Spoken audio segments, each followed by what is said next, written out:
All right, all right, all right, all right. We Hello, hello, hello, hello, hello, hello, everybody, hello.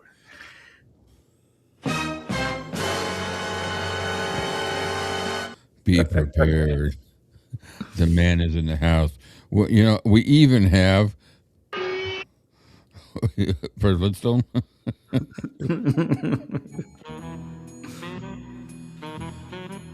Yeah, we're gonna do some investigations today. Hey, everybody! So I'm excited about this. Um, Back to Decoded. It's been a couple weeks, man. We Mm. so let's see who we got in the house. There's Kyle, my buddy Kyle. There's Teresa, Charlie. We were just talking about you, Our, Charlie. our resident administrative Yeah, assistant. yeah. I told Our, him. I said Charlie's my great reminder. He reminds me about the website that I have. I forget to update it, and he reminds me. And then so what I do is I go back and I update it. And I go back to it. "Well, I don't know what you can't. I don't know why you can't see it. I updated it 3 days ago." well, I must send a special word of thanks to Charlie because I stopped going there because of that exact same problem. So thank you, Charlie. Now I know to use the website again. Yeah, yeah. So we're gonna have some fun today. Now, keep in mind, I'm not for sure if Joe's gonna pop in today. He's welcome to. I'm keeping an eye on the email because I sent him a new link, and I don't know if he's going to have issues with it, but I hope he makes it. But if he doesn't, we're going to continue on, and he'll be back with us on another show. Um, but keep in mind that if you have a question, use two red question marks at the start of the question so we can spot it. Yeah. Which so that's been really helping us out to see that there's a question because we do want to get to your questions. We can't get to every comment because you guys are too freaking fast and furious. What number are they up to? Fast and Furious, like Uh, 75 or something like that. Yeah, there's talk in the pipeline that there's a Fast and Furious 11 coming out. Jeez, that's freaking crazy. I think I've seen three or four of them. I watched them back with Paul Walker. Was it Paul Walker, the one that got killed? Yeah, But I haven't really watched much of them since then. It's like the same story, different part of the world. yeah. The last two, I was like, oh no, you guys can kill it now. It's Yeah. getting overdone the story. The movie Patty was it happened at the World's Fair. I always post it in Discord too, just to let you know. I post it in the Discord each day, each on the day of the this movie watch. And then I usually send the link to everybody that I've been sending the link to. I usually send that right like around noon or somewhere around there. But we had fun. We were online for 4 hours talking after the movie. It was such an intriguing and an in-depth movie. We had to really analyze the whole scenario of what was the plot. You guys must have analyzed it frame by frame. Yeah, If it, I, if it, yeah, if I it, yeah. I'll tell you what I'll do, Patty, is I'll send it to you by messenger too, so that you can make sure you get it. Um, anyway, let's get to business here. We got Decoded today. It's fun been a in while. El Pacho. Hmm? Carl says next up is fun in El Pacho. Oh, for Fast and Furious, Kyle. No, Oh, I, I'm I, lost now. yeah, Oh, Fun in Acapulco. Okay. Yeah, or also known as Elvis and the Amazon Woman, something like that. that must have been the Walt Disney special he referred to in the 1970 Yeah, conference. yeah, I He think said we it was decided yesterday in the conversation that, or maybe I just said it and figured everybody agree with me. I don't know why I think that. So that this was probably the first movie where it started going downhill on the scripts. You know, the one Girls, which was one before, was a good, a nice script. It was entertaining. It was an entertaining movie. You had Return. What song was it? Return to Sender in it, and you know, it was a good one. And of course, all the others before, Follow That Dream, they were all good, decent scripts and fun movies. But this one was like, there was only one song I even remembered was in the movie, or two songs. They remind me too much of you, which he sang to a woman he'd only met 15 minutes earlier. Everything reminds me too much of you. Everything that I've seen the last 15 minutes reminds me of you. And then One Broken Heart for Sale, which has always been one of my favorite songs. Hans Rickabap and says, you are here. Hans Rick. Okay, I've lost that comment. I must have been. I love that hamster. Yeah, that's Chip. He's our greeter. We decided to get rid of the ugly ones and just keep the nice little cute one, Chip. So that's Chip. We have to come up with a name. Well, I guess Chip's pretty cool. Chipmunk. Chip. Hey, Chip. My movie is Wild in the Country. Yeah, it's a great movie. That one did it for me. Oh yeah, it's because I'm lost. Yeah, I'm always lost. All right, so let's get to business here. So we're at chapter 15, I think, of Decoded. So we're gonna pick it up there, and what it is talking about the actual funeral, the procession, all that, and it's interesting. It's interesting. I was going through it, so it's so talk about it. Give us your comments like you always do, and let's chat about it. Let's have some fun with it. So let's go scroll down here to screen share, and I should have that all linked up. Oh, what a dumbass. I know I did it one time. But there it goes. Pops right in. Chapter 15, Elvis's funeral. Can you read the comments, or do I need to make them a little bit bigger, Cam? No, they're okay. I can follow them. Okay. Yeah, so just remember, if you got a question or something you really want to stand out in a comment, everybody can put question marks now, and put 2 question marks before your statement, and don't do it before when you say, "Hey, Richie boy." All right. So we got a nice little crowd for a 3:00 in the afternoon on a Wednesday. So some of you, I don't know if you're playing hooky from work, but thanks for joining us. Anyway, let me get the book. Hey, Kathleen is in the house. Kathleen, hello, Kathleen. Welcome to the show.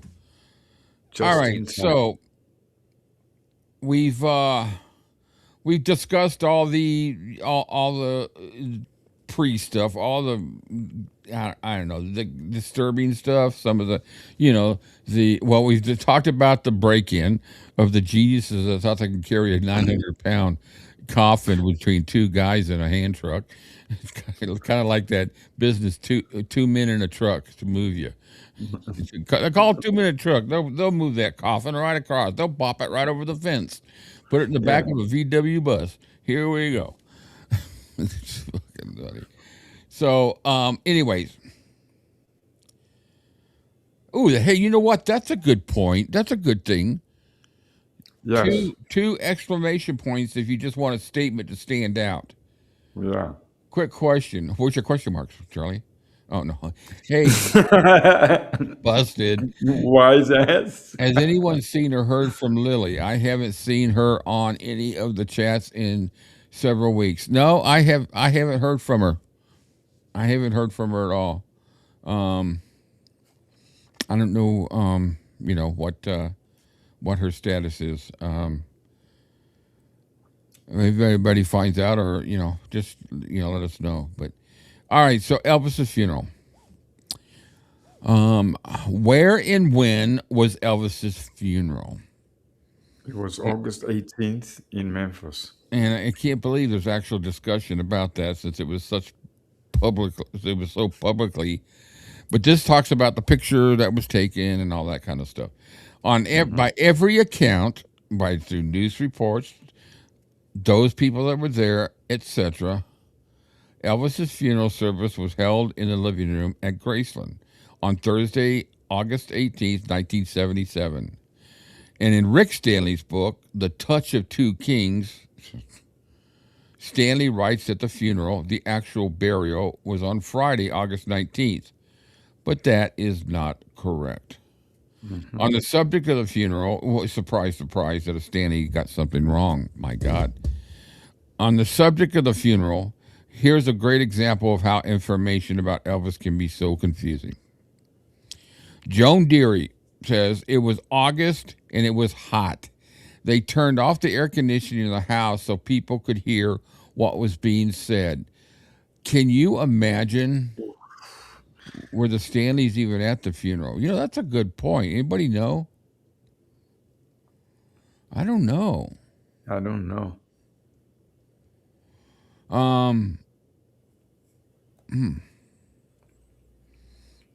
have to find that out. Well, according, I guess, by Rick Stanley's statement, it sounds like he thinks he was, or he's, So, hey, Elvis girl. Hey, you guys got to check out. She did a great interview with Rhonda, with Jonathan Redmond, who was was the editor for Epic. So I'll put the link down I'll get the link while we're talking here and put it in the comments. But yeah, you got to check it out. Really great interview. Man, he was so just calming. He was just so at ease. Just you wouldn't think that he was involved in such big productions just by talking to him. But yeah, it was a great interview. Amy, I loved it. So Joe Deary, it was August and it was hot. No shit. They turned off the air conditioning. August, humidity levels usually hit 90, 95, maybe even higher sometimes. And in a house that wasn't built with air conditioning, so more than likely the air conditioning was a secondary type of system that was either added in to ductwork, exterior type ductwork. I don't know what kind of air conditioning they had then, but I can imagine just how freaking hot that house must have been if they turned off the air conditioning and people were going through it. And oh my God, I can't believe it. Oh, you see, CCAT says she's seen pictures of them at the funeral. Yeah, it must have been like being in an oven. Oh my God. All those people in close proximity. Yeah, Oh, and then they were standing in line before they got in there in the heat outside in the sun. That's why people were passing out, and even before I left, people were passing out on the lawn. It was just so freaking hot. That was one of the things that Google says David and Stanley were at the David Stanley. Okay. Anyway, so here we go. Here's Joe. Joe says the preacher had to compete with the loud, feudal hum of air conditioners. So now we've got two different stories. Joan Deary's that quote's coming from the book Elvis Up Close, and then Joe's is probably more than likely his book. Yep, Good Rockin' Tonight. He says the preacher had to compete with the loud, feudal hum of air conditioners. So there's two different stories. So how much did Elvis's funeral cost? Is the next question. This is where we're at in Decoded. So the funeral ended up costing just under $50,000. That's from the revelations from the Memphis Mafia. And guess what I'm going to do? I'm going to do my typical inflation calculator. So 50,000, 1, 2, 3, in 1977, today would be $278,397 is what the funeral cost in comparison. The funeral and burial cost the Presley family $23,000. So you could probably cut that in about half to 150, 120,000. The funeral had costs over 46. These are different reports. Costings. Yeah. Yeah, the funeral cost 23,700 down to the penny, $789.73. Checking purses for cameras. Yeah, yeah. I gotta get my comments back in over here because I can't read those over there. So remember, anybody's got a question? That's a good. Vernon wanted to build a mausoleum, but it was too expensive. Um, Checking purses for cameras, I would say. Can't imagine that happening with the body being there, but who knows? It was really too hot and humid for it, I believe. I tell you what, I left on the 17th, the night around midnight on the 17th, and it was freaking hot, and I know it didn't get any better at all. The funeral. So Elvis's body was not back in the mansion until noon that day, and the funeral was on August 18th. Well, we all know when it was, but so the conclusion is that it's unclear if the funeral costs included the burial, interment costs, but even if they did, the available information leaves us guessing as to the actual cost of the funeral. Mm. But right there, just that one calculation of almost $300,000, even if that didn't include the interment over at the mausoleum and all that. I don't even know what the funeral home's cost would have been. Prepping him. Uh, I don't think there's any cost at the hospital part. I don't know if there would have been or not. Um,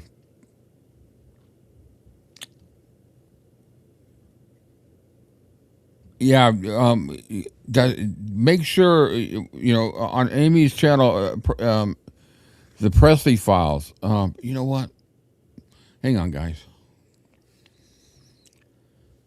I got her in my subscriptions. You guys will. It's here somewhere. Here it is. And here it comes, guys. And in the comment, I am posting the link to her channel. So check it out. Do that. You do yourself a favor. She just started it, and it's going to be some great stuff. All right. So now here's the question that I've pondered for my entire life, ever since he died. What was the colonel wearing at the funeral? I have lost many, many nights of sleep wondering what the hell he wore. But it's a discussion in the book. So Joan Deary says that Parker was wearing a Hawaiian shirt, and that comes from Elvis Up Close, the book. The colonel was wearing his trademark baseball cap. That comes from Mr. Joe Esposito. Colonel Parker was attired in a loud, short-sleeved Hawaiian shirt and a baseball cap. And it seems like the consensus is pretty much the same. And how can you forget a Hawaiian shirt on a very large man with a baseball cap at a funeral? yeah, Luann Parker also said that the colonel wore a Hawaiian shirt with a baseball cap. Yeah, I And remember. Yeah, she apparently had a problem with that. And the colonel's response was, well, uh, Elvis would have agreed with it under normal circumstances. And he therefore validated uh, wearing it because he wanted to keep the relationship as normal could be. yes, Natalie. It's chapter 15. That's where we're at right now. Yeah, that's just the part. Yeah. I don't agree with Parker's analysis of that. No. I think it would have been an insult. But then you know what? Maybe to Elvis it would have been, well, that's Parker. He doesn't give a shit about anybody. Yeah. Because if we do look at it from the other side of the fence, had he pitched up there in his suits and formal dress or whatever, somebody would have said, well, he never dressed like that. He never dressed that respectfully when Elvis was alive. So who's he trying to kid? Yeah. We have that possibility too. Yeah, I don't think anybody there really cared. I don't. I would No, highly doubt anybody there was like, "Oh my God, look what he's wearing." no. I think everybody who looked at it and said, "Yep, that's Parker." Yeah. You know, I think I don't know. I just think the most disrespectable part about that attire was the cap. Yes. You know, the shirt I could just say, okay, that's fine. You know, it's hot outside. You know, and a Mm. band that large out here, and I know what it's like being out in the humidity, being a big guy. It's miserable.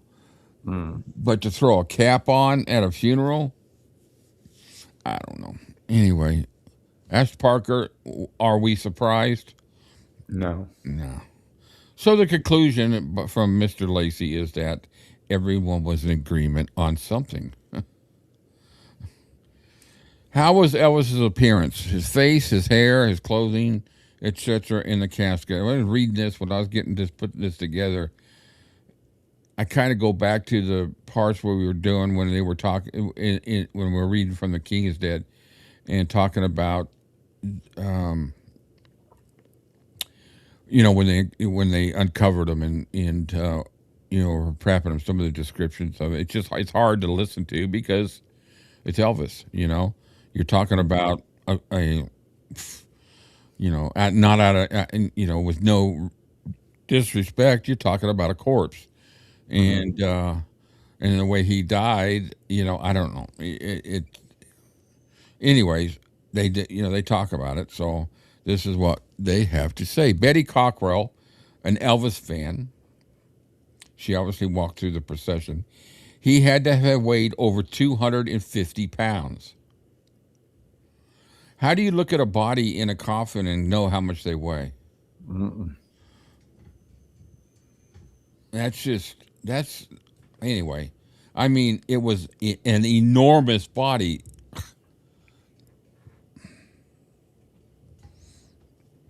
I'd like to slap her. You could have just said, you could tell he gained weight and he looked, but he was an enormous body.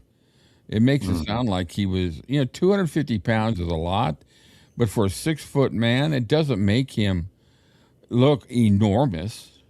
If he No. was 250, Which because I what don't was his think he normal weight? was. 165, 170 when he was in great shape. Yes. So you're talking about 65 pounds on a 6 foot frame. 1/3 of his normal weight he had added on, if that's how much he gained on. I mean, that's a lot of weight, but my feeling is the size that he looked was mostly bloating, Yes. water retention. So when Which he died, you. that water retention Exactly. went away. Exactly. Yes, yeah.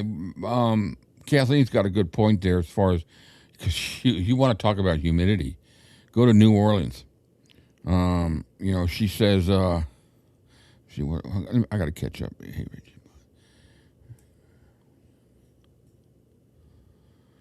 Would they have paid the hospital for the private autopsy? I I think they would have had to pay something. I would assume so. Yeah, because that way they could say they owned it. Mm. I would think, and it wouldn't have been much. Charlie, I subscribed this morning. Yeah, you guys do it. Let's see, is this chapter 15? Why am I so freaking far behind? And who wears that at a funeral? Good. I'm trying to find Kathleen's comment. Yeah, that must have been the Colonel's way of honoring Elvis. We wear the Saints clothing for our football team in New Orleans. Huh? Yeah, maybe. Hawaii. That's an interesting comment. Yes, slap her. She says for me to slap that person, that fan. If I could, I'd go right through it. Billy said Hmm. Elvis never weighed 250. I don't believe he did either. I don't think he did He either. may I have don't. looked it with the bloating, Yes. but you know, there's no way he could have moved around with that much weight on stage. With that, No. if it was normal fat weight. No. No. And again, if you look at if you look at the footage from Rapid City, yes, his face was a little bit swollen, but his uh his lower back and his hips were fine, and his legs were fine. Well, I So also. Oh, go ahead, Cam. I'm sorry. it was basically in the lower abdomen and his face. Yeah, because you look at his legs never looked bloated. In fact, with the risk of I don't mean this to be disrespectful, but it actually made him look. You instantly could tell it was bloating because his legs were normal size, basically Yes, a little bit of weight on them, but they were yes, normal size. So it was almost like the legs didn't belong to the top part of the body. And yes. I He had say that with almost full respect. yes, almost like an upside down hourglass shape. Well, I'm going to give you my analysis, and I don't mean this to be funny, but almost like a flamingo Yes, with the body and tittle skinny legs. And I yes. don't, once again, nothing I say here is out of disrespect. It's just an image to try to correlate what I'm trying to say. And also, too, I did notice a lot of things during that last year of 77 and some of the audience recordings we had. You could also tell that it had to have been bloating because when you see a concert, saw some film of him, say in May, Mm. 2 months before he passed, or 1 month, I mean, 2 months before the last concert, um, the tour before. When you see him large, small, large, small, large, Yes, small. Well, you don't do that if it's just normal weight gain and fat or that type. You do that when you're bloated. I hmm, mean, I'll use the analysis of females. They get bloated at certain times, and it's that same thing. It's the water retention, and it goes away afterwards, and it's just I never thought of Elvis as fat. I always thought of him as ill and bloated. yes. And you can see it in his face in that Elvis concert. That's why I hope.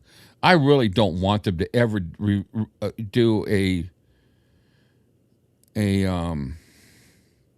restoration of Elvis in concert for me, for my sake. And if they do, then I'll take my choice and not watch it, unless they're for some particular reason they're able to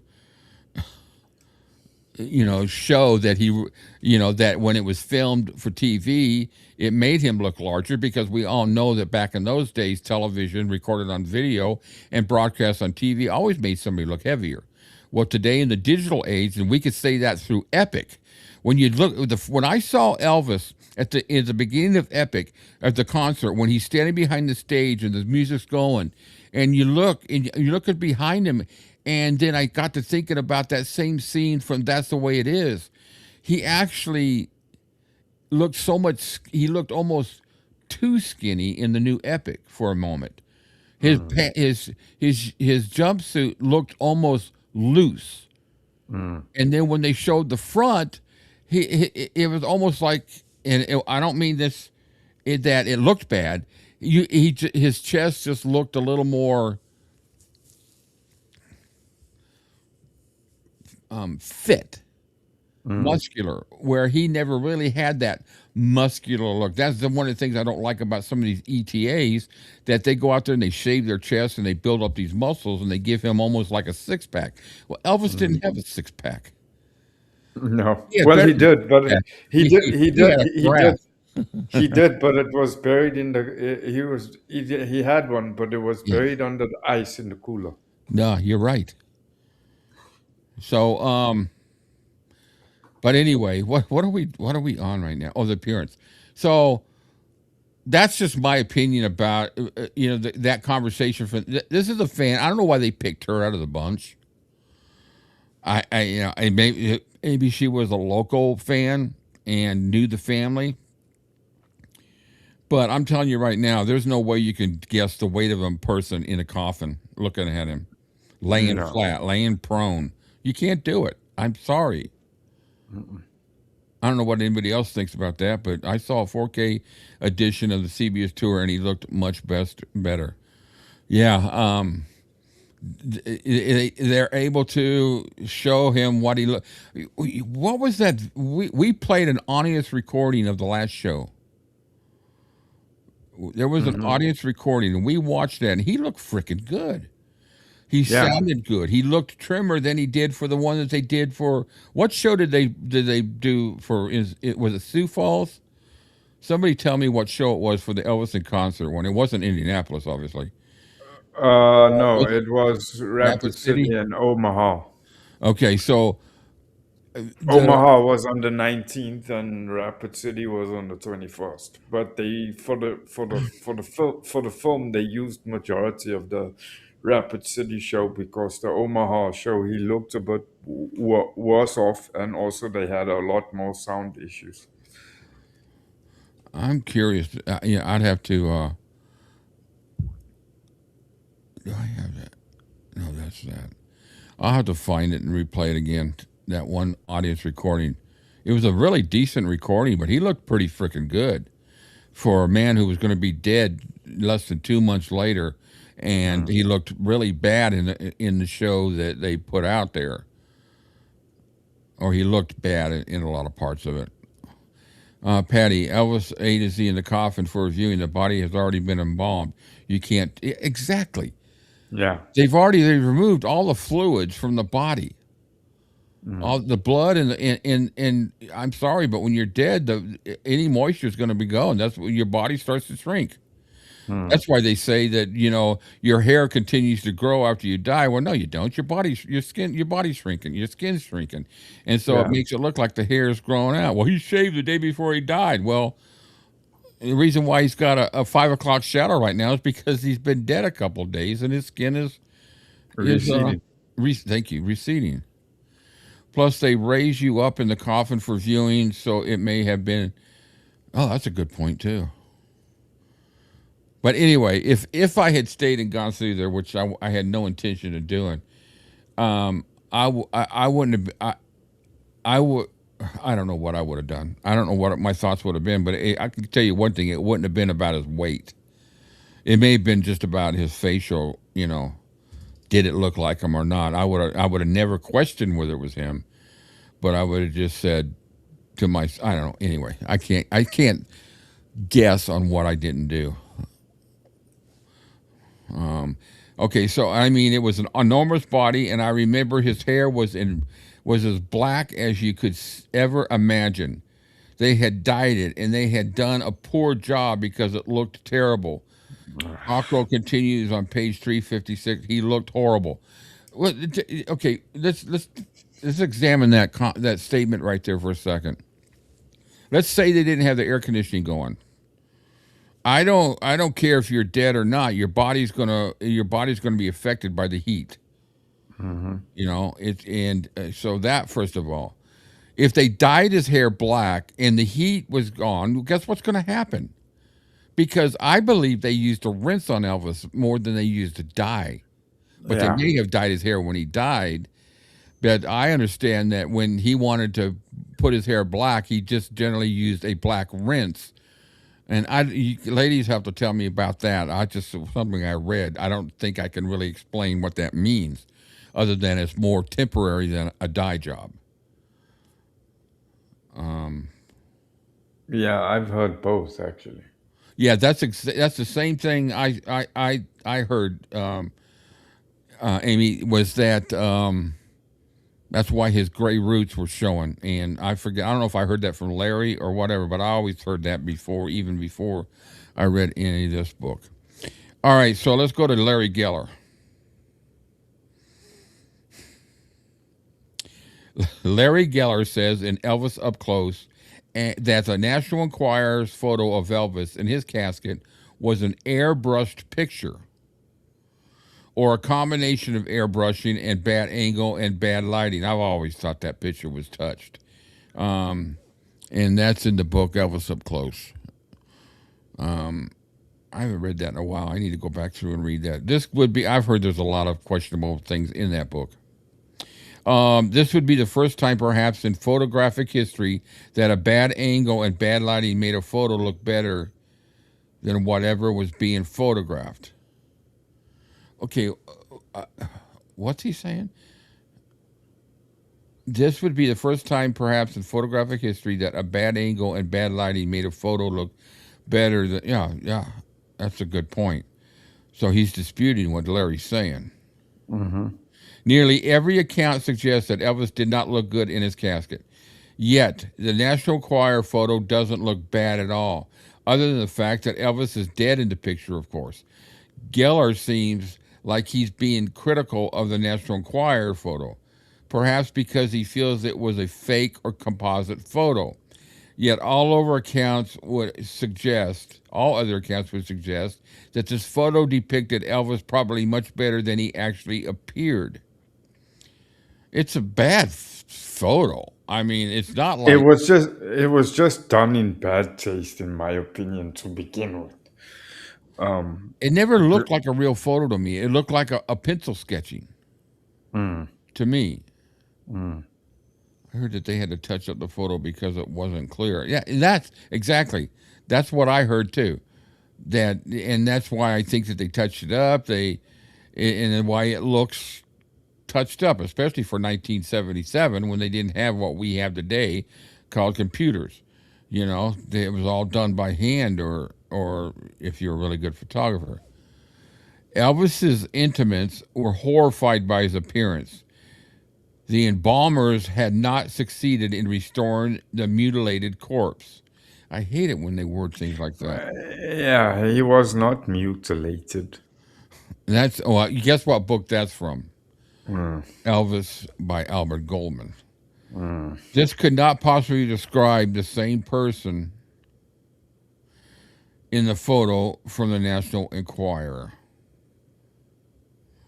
I don't know what anybody else thinks about Albert Goldman, but being that Alana Nash has a huge picture of his book hanging on her wall in her office, kind of tells you, what is it, two peas in The a pod? Yeah, the caliber of author. Uh, I looked at the casket, and at first, all I could think of was how bad he looked. That was Lamar Fike. And he's about as reliable as a dead battery on the side of the road. Another Elvis cousin doing shady things. Bingo. Natalie, I never read Albert Goldman's book. From my understanding, it's not good. The only reason you would want to read it is that you want to you can't knowing what I've heard about the book, and I bought the book when it first came out, so there was no reviews, there was nothing like that. It was a hard copy, and I don't think I have the hard copy anymore. I think I just got the PDF of it. I think I needed firewood out on the camping trip one day, so um, I needed to start a fire. Lamar Fike, yeah, what's he gonna say? He's also the one that said he didn't have a right to die too. Mm. As he looked so deformed, a strict ban on pictures was imposed. There's not too many families that allow pictures to be taken of their dead family members in the first place. No matter Okay, whether but you're Elvis or you're the guy, the milkman. here's my take on it. If he looked so bad, then the guy at the funeral home would have mentioned it in his book, and he said, under consideration, Elvis looked quite good actually. Yeah, I mean, he would have known because he was the one who physically did the work, even before Larry and the rest of the gang came. And for him to have not made it out that he looked so bad, it just tells me a red flag. These two people that he used as reference points, they talking through the rear end. yeah. I mean, this. I mean, first off, Lamar says he looks so terrible, but this is same Lamar that said Elvis was about as close to him as his own father was. Yeah, that's why Elvis had the nicknames for Lamar that he did. Yeah. I don't think Elvis ever trusted Lamar, and that's just No. my opinion. I have Yeah. nothing to justify by that. Um, Yeah, yeah, that's one thing, C Cat. When you do it for personal reasons and all that, I can understand that. I, uh, I'm just thinking. I hate it when when I hear these, when I see online of famous people, the last picture taken of him in, his death picture or whatever, But you know what? That's the world it is in the world of media.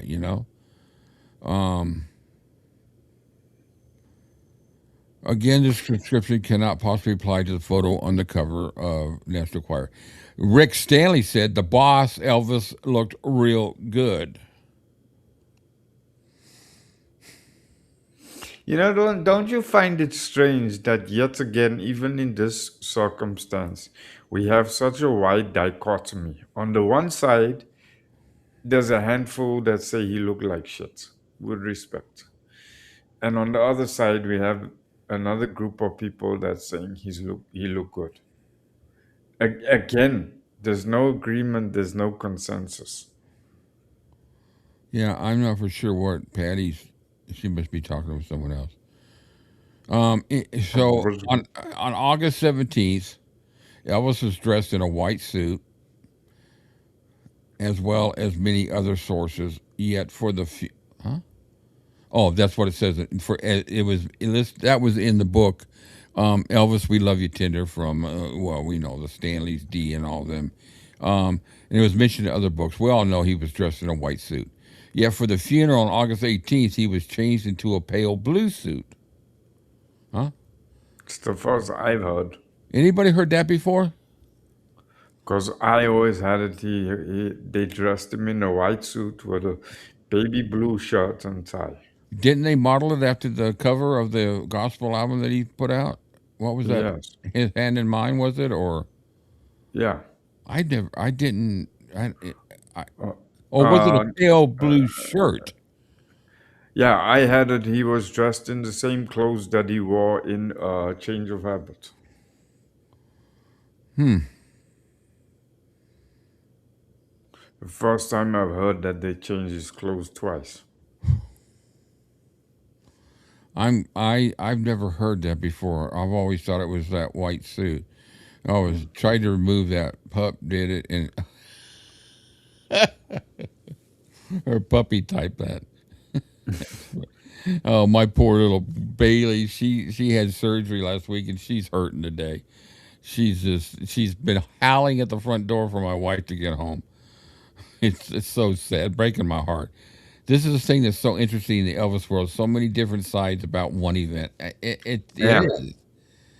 It amazes me, that the same event, all these people, and not only just, I can understand if it was just little things. Oh, it was a pale blue shirt. No, it was a white shirt. That's, or what was it?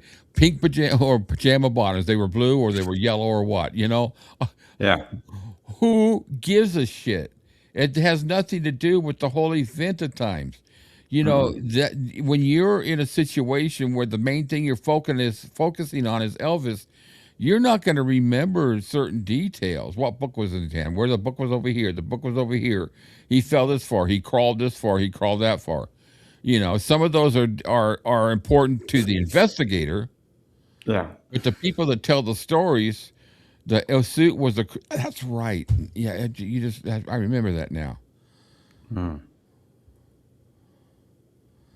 So the conclusion that Mr. Lacey has come to here: each person who saw Elvis in the casket has his or own opinion of Elvis's appearance. While this is a question that should be left to the opinions of eyewitnesses, it is nonetheless interesting that visual impressions vary to such degrees. Exactly.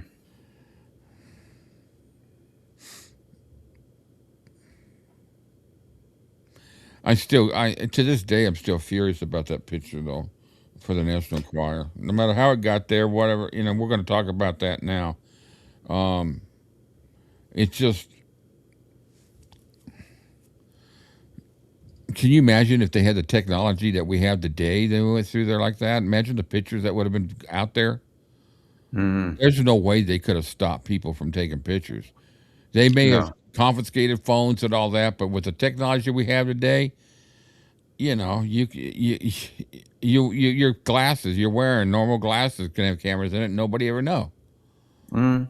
The technology, wow. I mean, I saw, when was it? I think a week or two ago. Uh, it's already on our side of the world. These new wireless glasses. When you have them on your face, you can make video calls from your phone. You can see the person in your lenses, And and it has speakers in the earpieces. So you sit there and you can listen to music. You can have a discussion with somebody on your phone, and somebody in the room won't even know that you're doing it. And this is technology they have in sunglasses now. my wife said she saw those on a Facebook ad or something like that. She goes, "Would you want me to get you one?" Because she knows I love technology. She goes, "Would Uh-huh. you want me to get you a pair of these glasses like this to, for your birthday or Christmas or whatever?" And I looked at it, I go, "Why? I'm in a room by myself 24/7. What am I going to film? Myself? I'm going to film what I'm looking at so I can come back and watch it." She just turned around, "You're a smart ass," and she walked away. I go, "Yeah, I Shame. know. That's why you love me so much. That's why you married me, because I was a smart ass." She goes, "Well, that definitely wasn't it." She always gets the last word in. I go, "It was my charming good look." She goes, "Wasn't that either." Well, I'm not rich. I could never get it. I could never get a straight answer. But she's still around after, what year is this? 26, 28 years this year. Holy crap. Gee, that's a lifetime. I know. Anyways, it's been good. So, who took the photo of Elvis in the casket? Well, it's been all kinds of different stories, but I think I've heard what they talk about here. I know this off topic, but I have to ask the question while it's still fresh in my mind. Does marriage get easier the more time that passes, or would you say it gets harder? That depends. If you're married to somebody that you trust, it gets easier. Uh-huh. But if there's questions of trust and all that, or you just discover little things like, my wife and I, we don't sit there and say, "Well, I'm going to go buy this and I'm going to get this," and not we don't have to say that to each other unless there are large expenses, Yeah. because we know what we can afford, we know what we need, and it's easier that way. We don't even really buy each other gifts anymore. We'll buy a dinner or something like that because we just get what we want, or I'll get her a gift certificate. I learned a long time ago that she likes gift certificates from Hobby Lobby. And I learned that don't ever buy her a gift certificate from Victoria's Secret, because she still has that gift certificate I got her for 15 years ago. Obviously, I'm not going to benefit from that sucker. So, anyway, use them for Elvis Week. Yeah. Oh, that's a good idea. That's a freaking awesome idea. Yeah, thinking about it now, yeah, it would be a lot easier If I got than the whole. Wi-Fi, I could actually. Yeah. Oh, dude, I just got to remember to turn them off before I go take a leak. Rick, what are you doing? Okay, I'm not going to digress. We're on a serious subject here. So Bobby Mann, a first cousin of Elvis, took the casket photograph. Mann is the son of Charles Mann and Lillian Smith Mann, Gladys's sister. What's Kathleen have to say? Marriage gets easier as we get older and we forget what we're arguing about. Exactly. Plus, we're divorced and still living together. Oh, geez. My wife and I are total opposites, absolute opposites, and it's true. Opposites, I think, work better than people who are exactly the same. I, All right. So, according to Billy, a woman, presumably Esther from the Elvis conspiracy, told Dick Grobe that Billy Mann had taken the picture of Elvis in the coffin. And that is from the book Revelations from the Memphis Mafia. I should have known that at page 874. And that's Billy Smith. Marty Lacker said Billy Mann was the one who ended up taking that picture of Elvis in the casket. You should use them like a GoPro and show the tour. That's what I'm thinking. I definitely gonna. I got plenty of time to buy a really nice pair.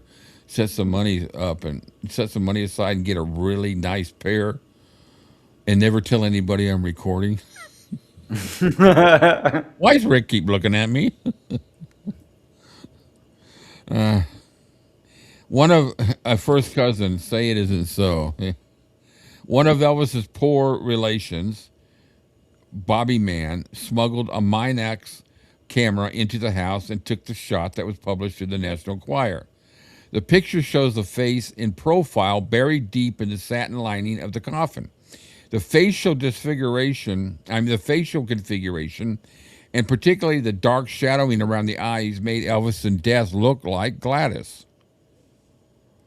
And that's in the book from Albert Goldman. Billy Mann was paid something like $50,000 to take the photograph. Well, that's going to be about pretty close to the other calculation. It's going to be exactly. So Billy Mann got almost $280,000 in today's money for that photograph to take it, according to this. Holy crap. Elvis's cousin Bobby Mann is said to have photographed Elvis in the casket for a reported $75,000. Well, that would put it up, 50% higher. That put it up to almost $400,000. Still a lame ass move, in my opinion. Why? Well, obviously they knew. We all know money talks. And who are you gonna go after to get that? You're gonna go after the ones who are living almost in destitution, who live paycheck to paycheck, and maybe not even that well. And you wave money in front of it, in front of somebody, and say, if you here's the cameras, all you got to Yeah. do is just take a photo, and we'll hand you 400,000. Or weren't the Also, Manson cousins that Elvis didn't want around? Yeah, I think that's going to come up here in a second too. I mean, it's yeah, you're right. I think those are the ones that he didn't want around, and it's gonna well, it's not hard to see why. yeah. The casket photo, I don't know who those relatives were. I probably looked at it one of the family trees from one of the books, like from Destined to Die Young. Funny I mentioned that right now. But it's got the family trees in there and breakdowns. Okay, so sorry guys, I'm going back and forth. Elvis's cousin, actually got that. The casket photo was secretly taken by Elvis's cousin Bobby Mann, who sold the photo to the National Enquirer for a reported $78,000. These are different stories. Each one I'm reading here, and that one comes from the book. Sorry guys, I've got the list of books to the right. The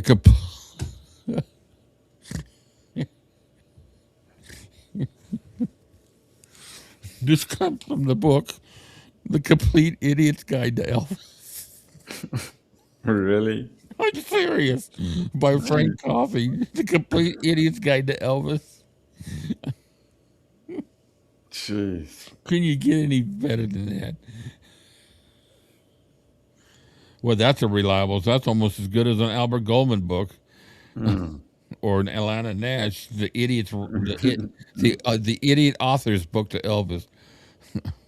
Anyways, Yeah. sorry. The account suggests that Mann took the photo of his own volition and then sold the photo as opposed to as being hired by the National Enquirer to take the photo, for which he would have then be paid. I said that's it. Amy says I should have named my channel that.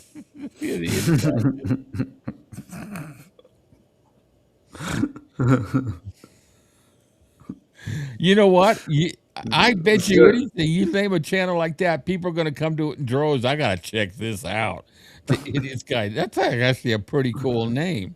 Actually, very catchy. I got my wheels turning. That's Amy's idea. I can't take her idea. That's hilarious. I never even knew that book was in the list. It's Imagine only walking into a bookstore and asking the person behind the counter, "Yeah, I'm looking for a specific book. It's written by a guy called Frank Coffey. It's called The Idiot's Guide to Elvis." it's a great coffee table book by Frank Coffey. Says a lot You about know, his authorship. I do have it in PDF. I've never really looked at it, but one of the first things I did when I got this book was I went through the list of all the books that it references, and there's only one I could never find.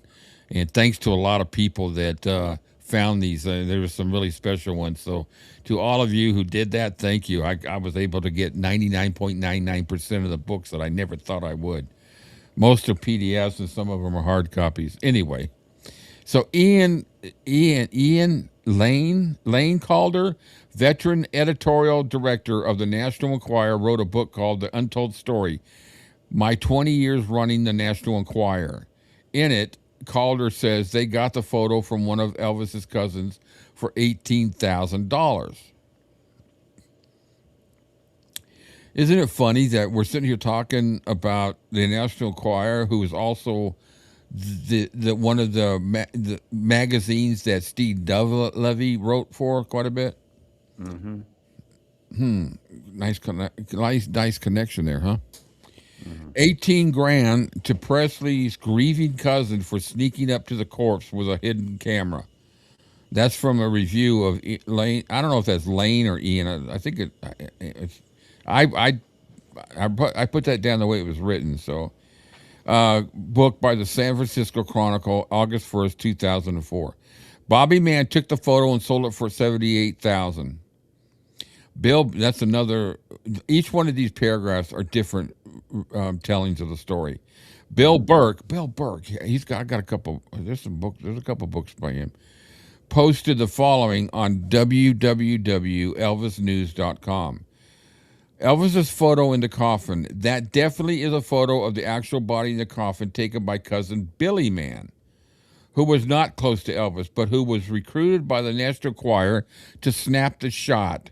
National Enquirer's team went to Ed's camera shop on Madison and bought all 10 of his miniature 35 millimeter cameras, then tried to recruit 10 people who maybe could snap the photo.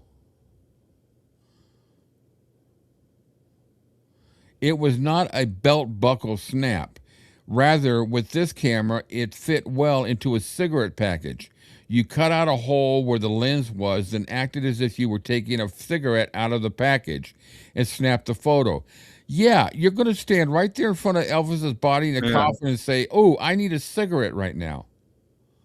Speaking seriously?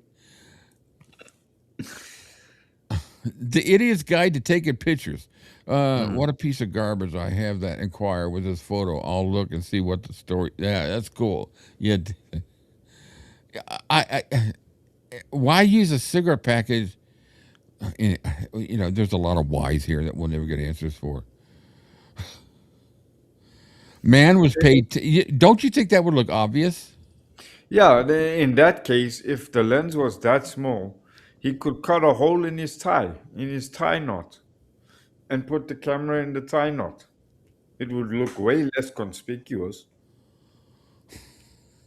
than You know what? putting I it got to in the tell you, cigarette pack. you hear these different stories, and I feel like I'm watching an episode of Ripley's Believe It or Not. Yeah, Freaking because incredible. it's like the common sense of it all is like, geez, all these people don't these people have common sense to go hang on something sounds fishy here? Bobby was not related by blood, could explain part of his betrayal. Greed be I don't even know who they are. That's interesting. I'd like to find out more about them. Get a little more in depth into this stuff, and we'll talk about it next week. So you cut out a hole where the lens was and acted as if you were taking a cigarette out of the package. And then what do you do? Pull out a lighter and light that sucker? Mm-hmm. Snap, snap. Maybe the lighter was the trigger. Man was paid $10,000, not $30,000. I don't care who may have written that in their book.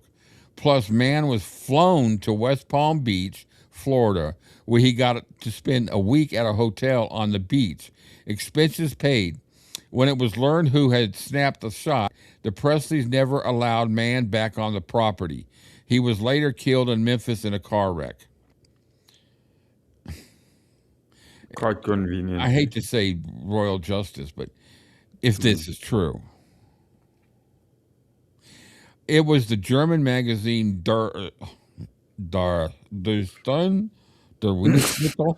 I'm terrible trying to read. I don't do any of this out of disrespect. I just have a hard time. Uh, Der Stern. Is that how it says? Der Stern? yeah. Okay. Akin to Life magazine. Okay, in its heyday. That was offering $30,000 for a color photo of Elvis in his casket. Der Stern was actually looking up its deadline in Germany so it could was holding up its deadline in Germany so it could print this photo on the front cover. They could not find any takers. These are the facts. Anything other than these raise a suspicious eyebrow. That's from Bill Burke, April 3rd, 2006. A post on www.elvisnews.com. Let's catch up on some comments here. I'm really going off here. This is a little more interesting and kind of intriguing than I thought it would be. You know, it's just it's because of the sheer what is it? What would you do with a brain if you had one? Yes. Literally, The, these the, people didn't the have. stupidity of it all. Anybody who knows me knows I hate. I don't know. I don't want to say stupidity because well, I do. I hate stupidity. Yeah. Ignorance is really infuriates me.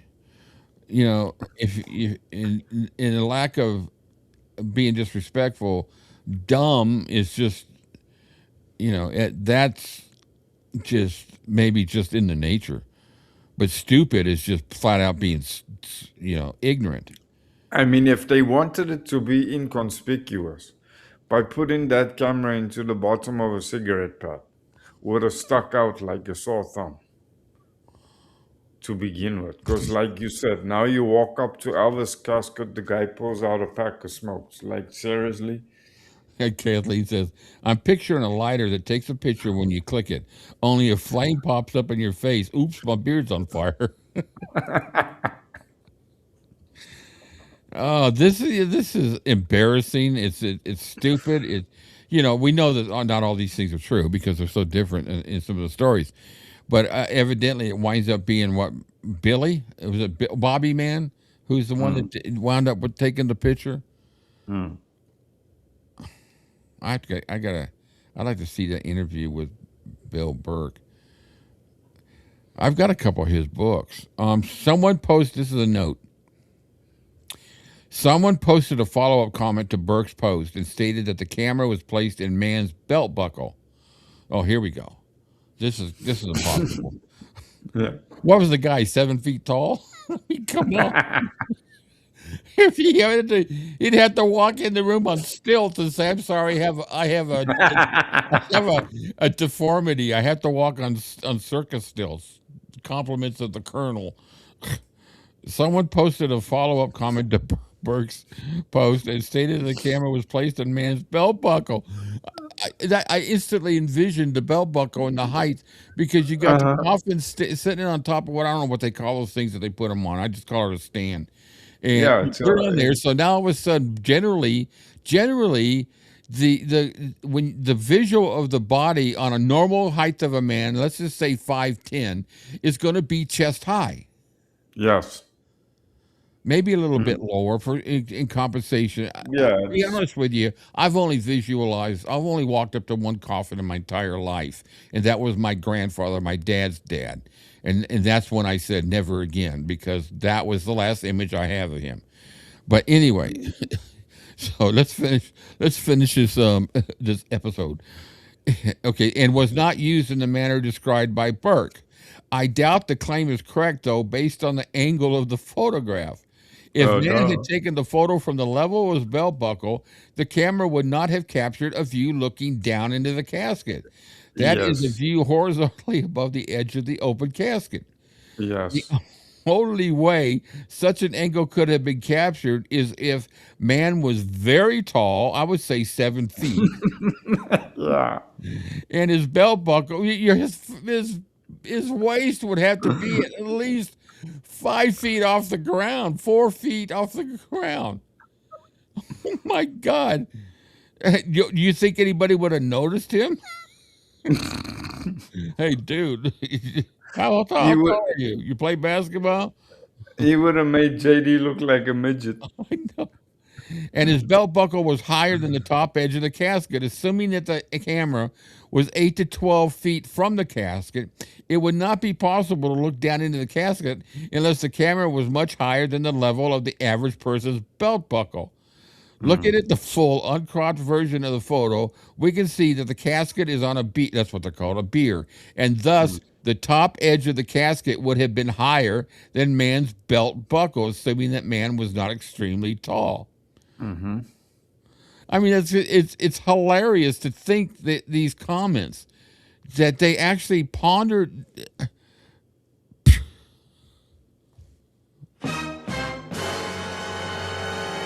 Frickin' plot thickens here with stupidity.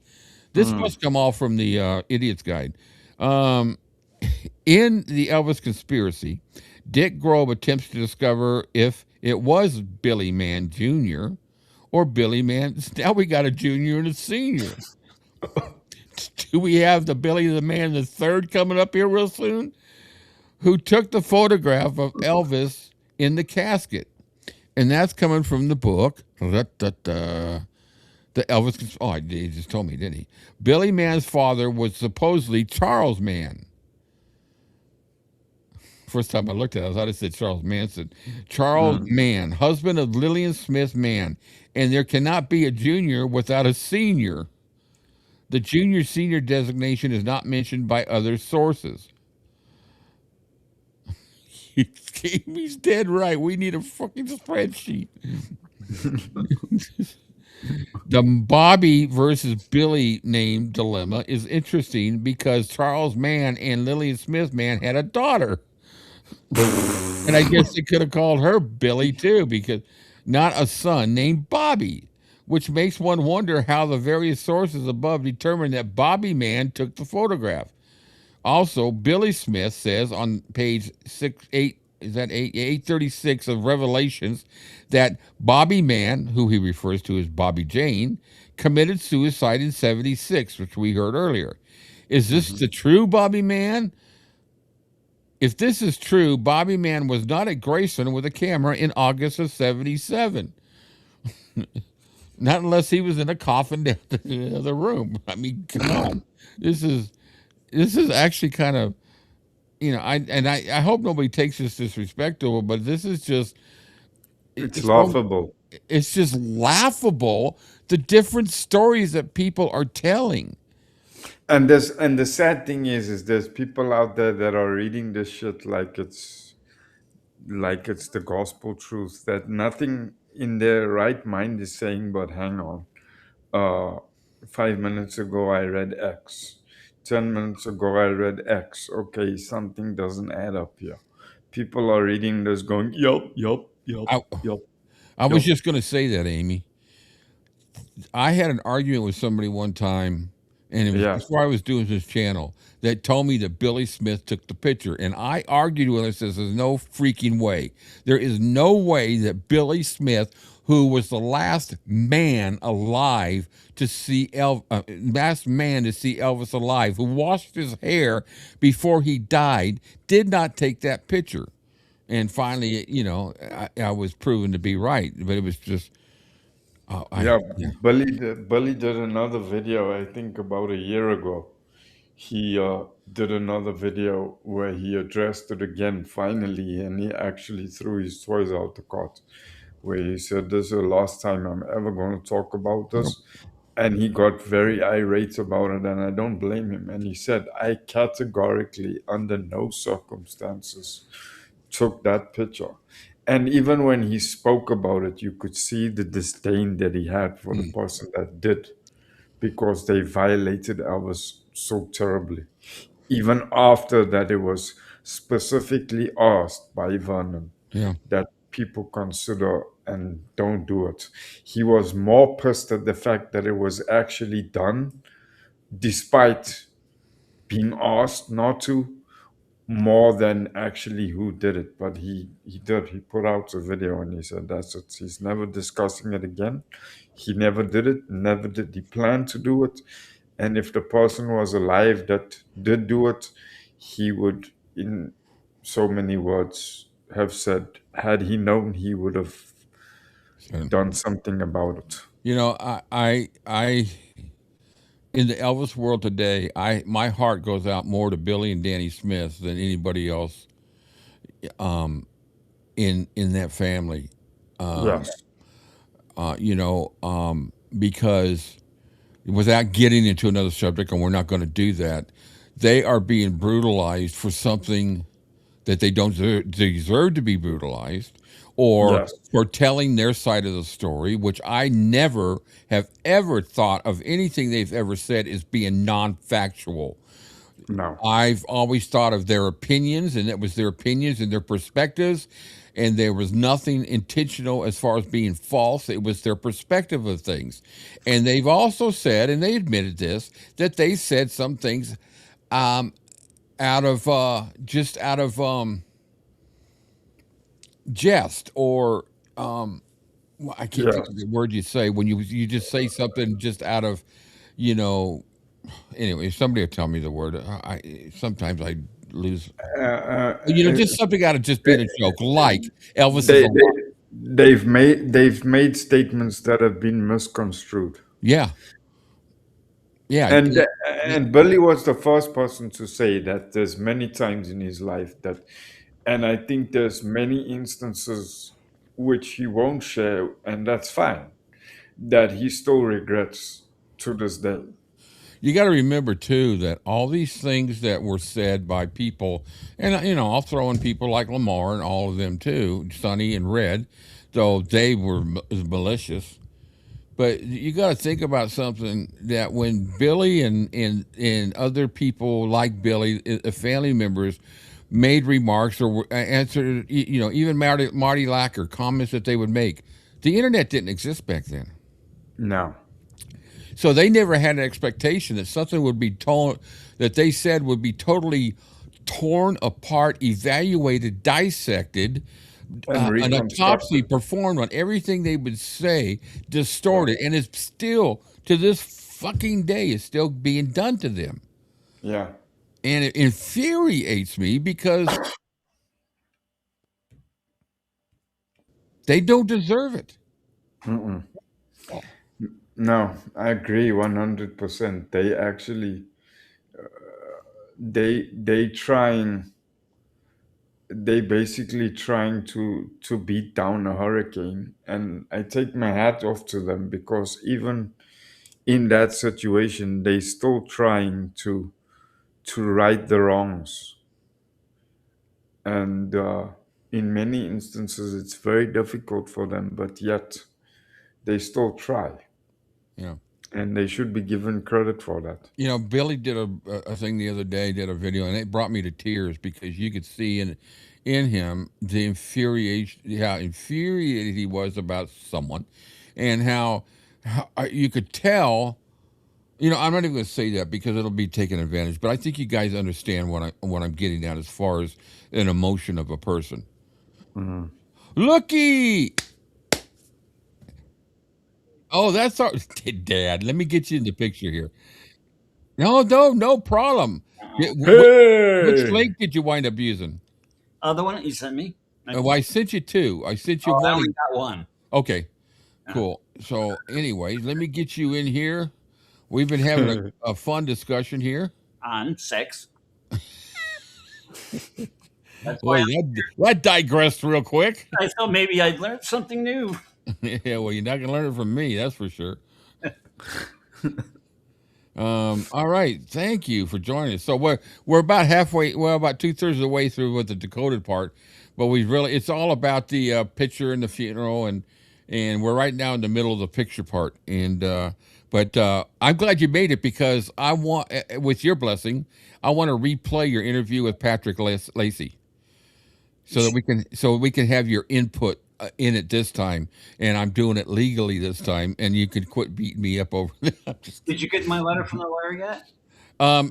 yeah, I sicked my dogs on them, but all they did was lick them. So Well, so you do. So okay. yeah, I'm in trouble. I know. I got to try to get that better. Let me fix this. I don't want to make you so tiny Oh, there. fell out of bed. Ugh. Yeah, Anyways, I am glad you made it. We've had actually a pretty nice discussion here, and I'm going to move this over this way. All right. Well, you're in there. I'll have to adjust it later. So anyway, after we finish this part, but we're at the point now where the discussion is who took the picture, and it's pretty much gotten down to Bobby Man, Billy Man. I'm confused. Bobby Man is the female, so it's Billy Man. So the conclusion that we've gone to with this point, and we've referred to books like The Idiot's Guide to Elvis. I have that book. I hate to say it. Yeah. I do. I have it in a PDF, and I just got it for the fun of it, and now I can see it's fun. So we've discussed that. We've discussed the absurdity of some of the things like the camera was in a belt buckle, which would be impossible to take a picture unless the man was 7 foot tall. Yeah. It's just hilarious. Some of these things. Kathleen, your dogs licked. Dirt. We're not safe anywhere. My dogs licked what? They licked the lawyers. They licked the sheriff that served me the papers. I can't. I got to be very careful. John Dinsmore is here. Somebody said something the other day that you look like John Dinsmore from the Doors? Doors. Yeah, Denson? Isn't it Denson? Or No, it's Densmore. is it? it's Dinsmore. Yeah, John Dinsmore. You had John Dinsmore, of course, Jim Morrison, and who was the other? Robbie Krieger. Ray. I can't remember. Ray Manzarek and Yeah. Robbie Krieger. Anyway, we digress.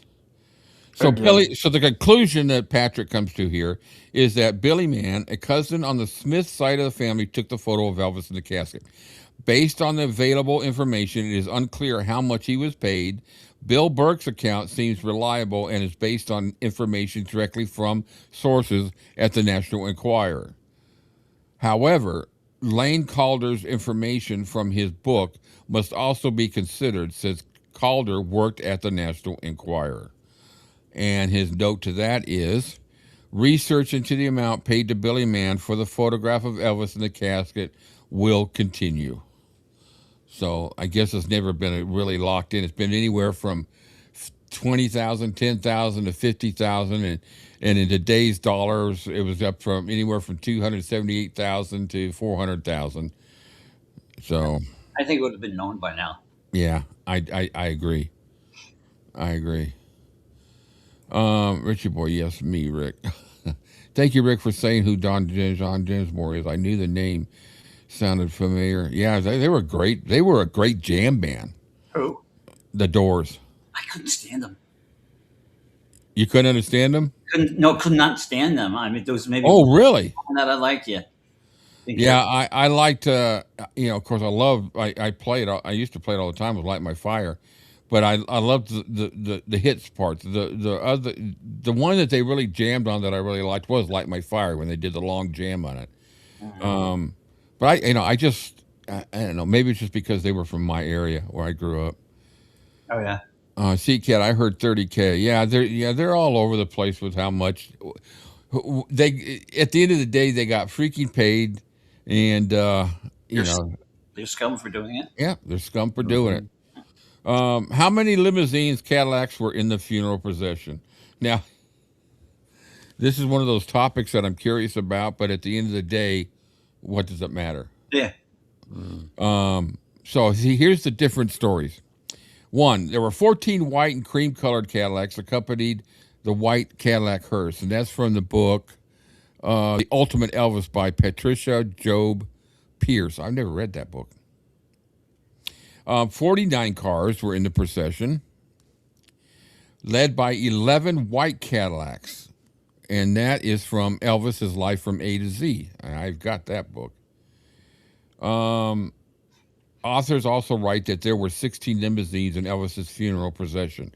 All I know is that the pictures I've seen, it's a shitload of them. Mm. 17 gleaming white Cadillacs, and that comes from, I think, yep, Joe Esposito's book, Good Rockin' Tonight. The Caravan, I don't like when they use caravan.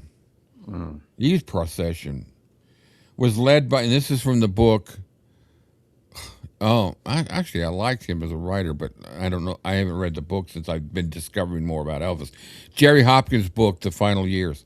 Um, his book was the first Elvis book I read, the original Elvis one. The caravan was led by Silver Cadillac, followed by the white Cadillac hearse with Elvis's body and 17 white Cadillac limousines. And then Billy Smith writes in Revelations of the Memphis Mafia 16 white limousines in the funeral procession. In 17 white Cadillac limousines, we followed the white hearse out through the music gates. That's from Larry Geller's book, If I Can Dream. 16 cream colored Cadillacs accompanied Elvis. And that is from the book E is for Elvis. I E is think for Apple. E is for Elvis, huh? if I'm not mistaken, Linda also said 16. Linda Thompson? Yeah. Well, I don't remember a silver one in the beginning. Do you? I don't remember No, the silver one at all. no, there was no silver one because Maybe in it's just the front way of the the lights hearse, didn't it? in front of the hearse were the four police officers, two on each side. And then 16 white Cadillacs following the hearse down Elvis Presley Boulevard. And that's from the book, The Elvis Encyclopedia from David Stanley. Another reliable source. So the conclusion, lacking a clear photographic record of the caravan, I don't know, just something about saying caravan kind of makes me think of gypsies, is not possible to pinpoint the number and colors of the vehicles. This may be due in part to whether those making the claims counted the lead car as part of the caravan. I would. I think my cat's right. A cat 148. I thought it was 16, like the coaches. Yeah. Yes, Yeah. that's That's a how good point. that's how I 16 remember it. coach. Because I make the analogy with the line in Mystery Train. Hmm. Yeah, that may answer your question, Patty. That's a good point, Joe. 16 coaches long. That just makes sense. And of course, you think of long black limousine. There's a long line of mourners riding down. But of course, in the song, it's black limousine, but it would not have had the impact What a great song. in black. Oh my God, it's so I love that song. You got to hear it in a cappella. Whew, Oof. it blew me away. Now, I think we're at the last part of this discussion on the book. Maybe not. Where was Elvis buried or interred? Interred. That doesn't sound right. Where was he? You mean in the ground? Yeah. I don't know. I don't know. I'm a tour guide, and I don't know. Maybe in California somewhere? Yeah. Okay, so I guess they're discussing that day. Elvis's body was interred in the I can't say that right without thinking of. I'm sorry. I'm not going to say it again. Elvis's body was in the mausoleum at Forest Hill Cemetery, Midtown, in Memphis, about 4 miles north of Graceland on EPB. The photo of the main north entrance of the mausoleum, and also a photo of the mausoleum taken from the northeast. The Presley family room crypt window is to the right of the entrance in the first photo. And Yes. guess what I have? A picture. Mhm. Yeah, but I don't know what the hell. Okay, I got to do something here. I put them in the wrong scene, so this is going to take just a second. I don't. Is that owned, and was it even owned then by the Presleys? I don't As think it was far owned by the Presleys yet. I thought it was borrowed, wasn't it? Kind of. Yeah. Yeah, it was borrowed, and they're still trying to sell it. And then fans don't want them to sell it, and there's a big shit over it, and it still sits there. Elvis Presley crypt. But then, yeah, they could have just named it that because that's where he had him too. Hmm. So that's that picture of that one, and then photo two, bada bing, is right there, and that's another angle.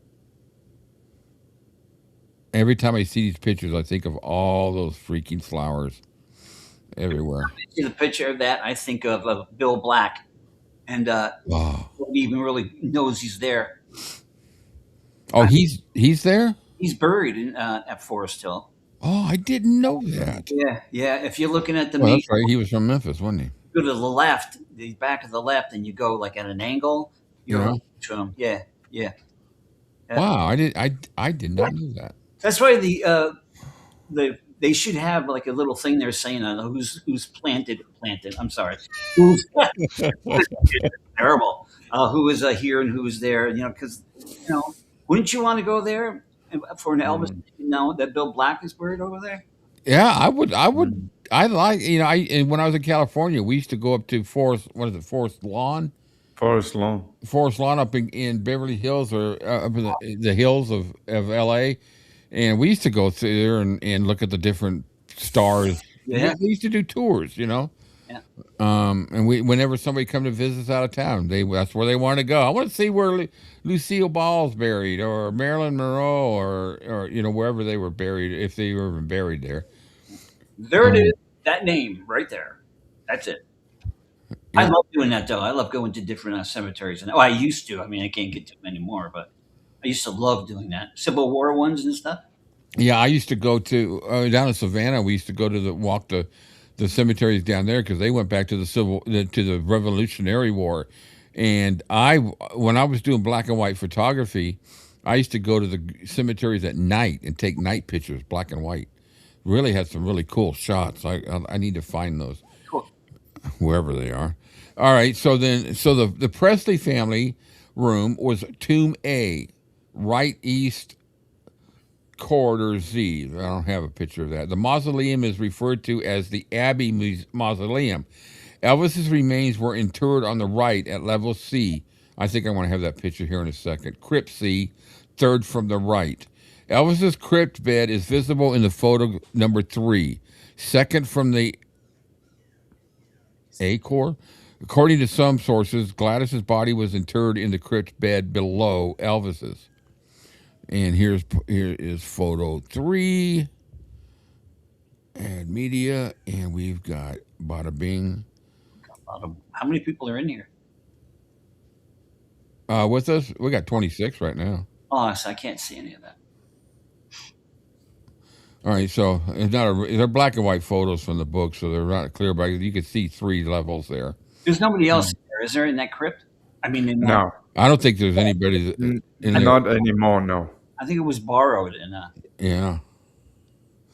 So the dimensions of the room and crypt. The crypt width was 50 inches wide.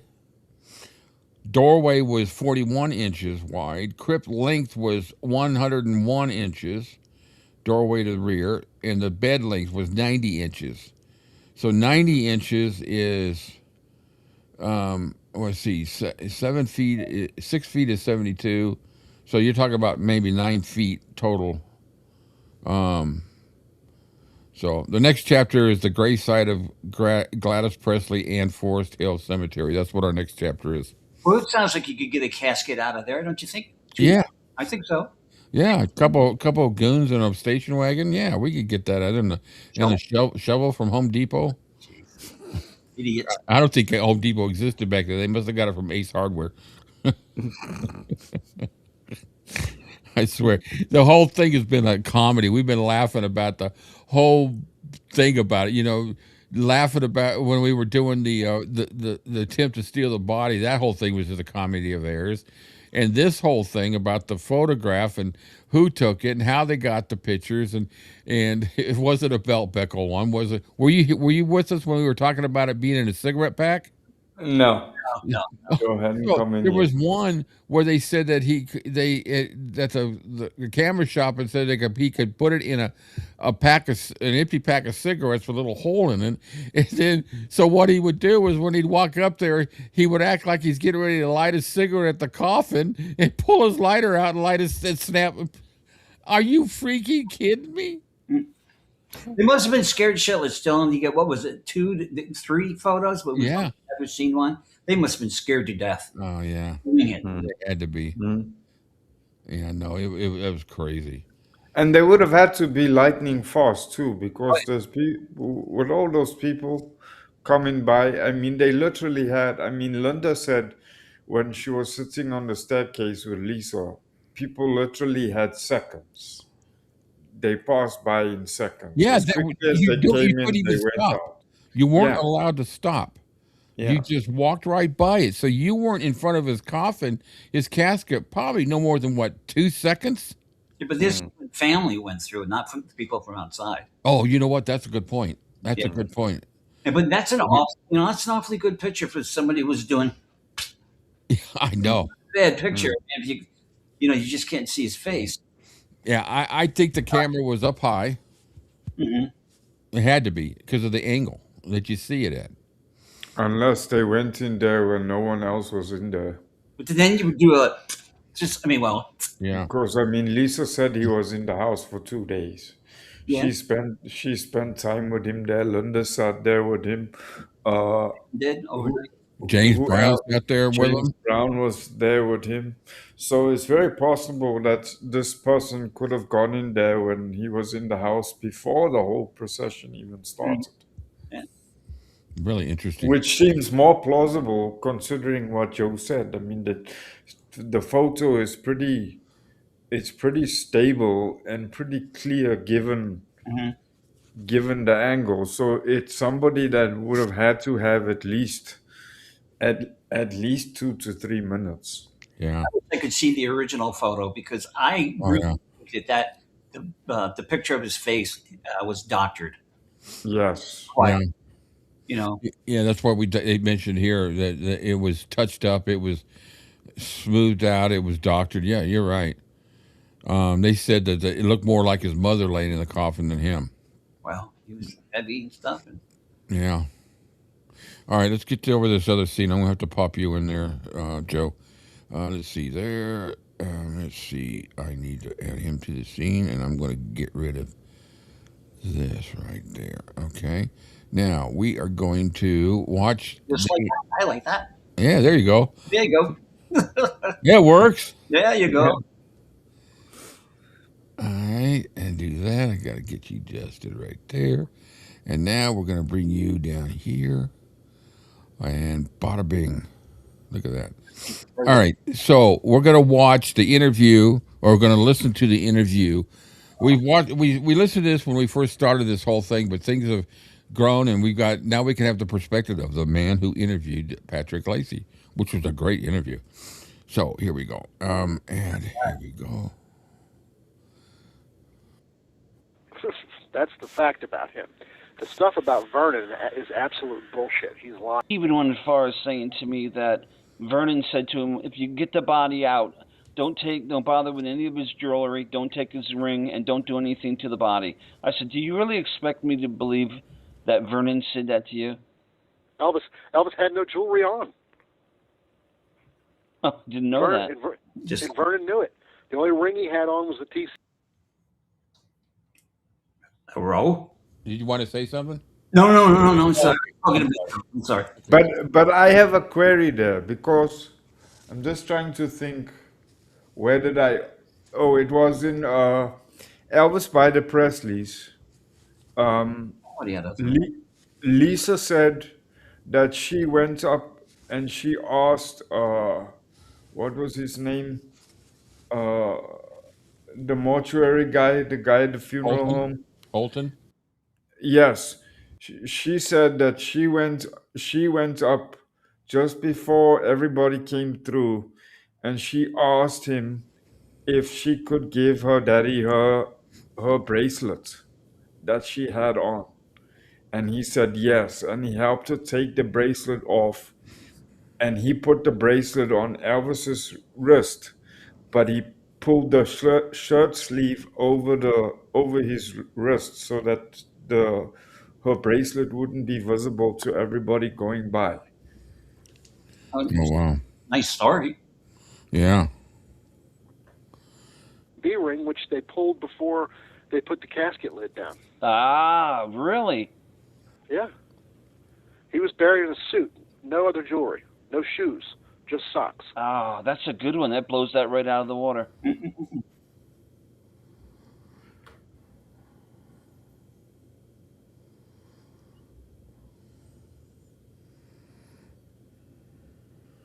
Yeah, now I'm questioning it. Yeah. Yeah. Also, if you look at the timeline that this guy is feeding, well, let me read you something that I meant to tell you about. I was in touch with I.C. Smith, who was a guy who dealt with this story in a book that he wrote. He's an FBI guy, and he was involved with a case with this guy named Billy Talley, who was, I think, with the sheriff's department down there. Right. And this is an email that the FBI guy sent me a little while ago. Not a little while ago, actually, a couple of years ago. Let me find it. Now, he talked to Atkins, and this guy told me, I'll quote you, he said, he never told me he met Presley's father. Indeed, he distinctly told me he had never met the father. And he also talked to Atkins' attorney at the time, who never mentioned the father either. Well. So this is, anything about the father is coming out after the fact, because he knows, here's an interesting thing. First of all, he knows that it makes a good story. Second of all, there's nobody out there to disprove him. Exactly. Everybody's dead. Yeah, these dirtbag friends of his aren't going to come forward and say anything, or if they are, they're going to want a cut of whatever money that Atkins is going to get. Secondly, I would think that some people might not say anything, call him a liar, because of quotes like you just told me about putting a wire around somebody's neck, stuff like that. From what I understand, this guy's a really big, intimidating guy. He is. But if you look at the timeline, like I was saying a few minutes ago about what happened with this thing, Vernon was distraught over Elvis's death. There was no question about moving Elvis's body. They had got the mausoleum, 2 days, over the course of the 2 days after Elvis died. He was put in the crypt. Nothing happened until after the break-in. Then Vernon went to the counselor, whoever in Memphis, tried to get the body moved, and they approved it. Well, they rejected it actually by a course of law, which is what they have to do. And then the next day, the attorney appealed it, and then it was unanimously approved by the board at the end of September. So you're saying by the timeline, Vernon went to the zoning board after the 29th, because they tried to supposedly take the body on the 29th. So he went to the zoning board after that, got Correct. disapproved, and then got approved. Now, just a real quick note. I'm doing a live chat tomorrow. I'm going to determine the exact time, because I need to check to see how much Cam wants to be part of it, because I don't want it to be too late for him. And, of course, Joe's always welcome, too. It's the whole process that they went through with Shelby County to get those plots. And I've got the actual documents. I've got the blueprints, all the layouts. I've got like 100-something pages of documents regarding this whole process. So it'll be an interesting conversation, and it's more of a conversation that we're going to, at the end of the day, make our own decision about, will it happen or will it not? And I think from what I've read so far, I personally don't think it's not going to happen. No, but it's everybody's got different opinions. At least not in the meditation gardens. Maybe out behind the barn. I love watching you. 25 years I did that radio, and I still forget to unmute. Yeah. Still, jeez. I think she will. I think she will. I was going to give back another finger. I never told Joe what my suggestion was for behind the barn. Oh, what's that? Remember, I said they could bury her behind the barn, but they should bury her upside down and then turn her into a fountain. Goodness, I'll do this from now on. you unmute. That way nobody will notice. Yeah, I'll create a little red light that pops on your side. Again, I think she will, but not in the circle. Yeah, that's my opinion. So, but it'll be an interesting conversation. So, anybody wants to join us. And it's going to be either I got to talk to Cam, because we got to record inside the studio. But that one's not going to take as long. I got to talk to him and figure out a time to see, because I really want him to be a part of it, and I know he wants to. We can do it the same time as we're doing now. It's fine. Okay, we'll do it at 3 tomorrow. How about this? How about she not be buried there, but they put some kind of a memoriam in there because of what she did for Graceland at the time and blah, blah, blah, blah, blah. Like maybe something like that might happen. Yes, I would agree with Joe in that sense, because the reason why I'm thinking it won't happen is because I think there's going to be too much negative flashback from the majority of hardcore fans if she does get buried anywhere Don't on forget, Graceland she's got property. hardcore fans too. Yeah. You know, the reason why I don't think it's going to happen, at all, is that why hasn't it been submitted to the Shelby County to add it, to make the change yet? I mean, Priscilla's not exactly, she's not exactly a spring chicken. I mean, anything could happen, and if she was to pass away tomorrow, she's going to be sitting in a Coleman cooler for a few weeks. Nah. And my personal whole thing about it is, I think the only motivation that she has for wanting to be buried there is because she knows when she dies, she's gonna be a footnote. Yeah. She could be She wants to cement her notoriety. yeah. I don't She think. I'm sorry. Go ahead. she wants to make sure that even in death, she will never be forgotten. Whereas at this point in time, if she's not buried there, she will be. Eventually, she will be forgotten to a She'll certain turn extent. into the ex-wife Yes, instead she'll of the turn wife, into the widow.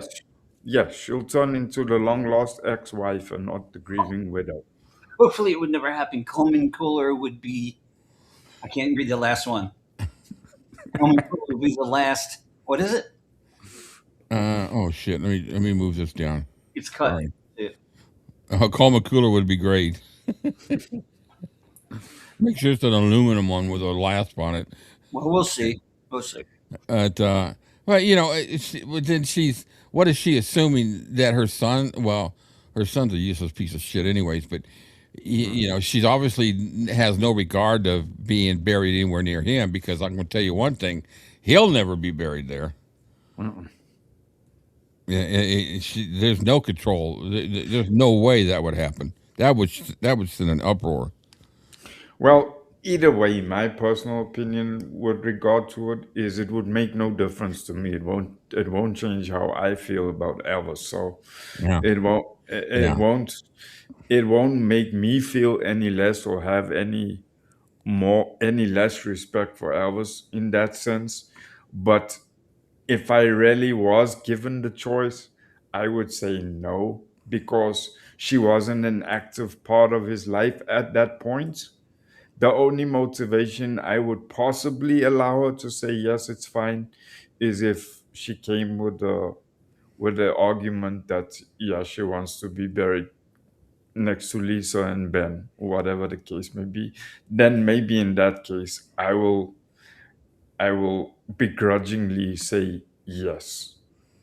To have her But buried there next to Benjamin and Lisa. but then I would only approve it and say yes out of respect for Lisa and Ben. God, I hope not. No, I 100% disagree with that. I don't want her anywhere near the building. Somebody said something about cremation. I can't see her being cremated because she's too damn vain. Well, plus two, if they cremate her, all she's going to turn out to be is a little plastic bowl of Tupperware. Sorry. Here we go. Right, and the only reason that You it was can make her rejected is into because, forget that it's Yeah, Elvis' we make her a family for bird second, bath. and just let's forget everything about who it is. Okay. When you going by the ordinance there, when you submit a request and the ordinance says that you're not allowed to do this, they reject it by law because that's what they're supposed to do. The only way that you get approval for something that the ordinance does not allow is if you appeal it, you make your case, and then they decide one way or the other. It had to be rejected before they could appeal it. Right.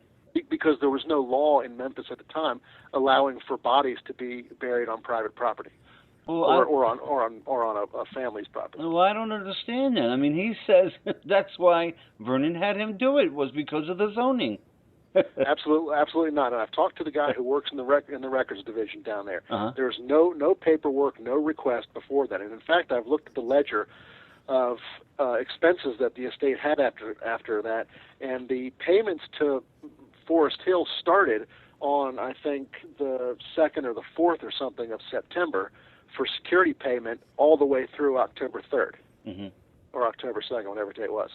Gotta keep this. Now, why would Vernon be writing checks if Vernon was involved in it? We need to keep these points in mind. What Patrick's saying there, because when we look at the documents, that's we can do the comparison.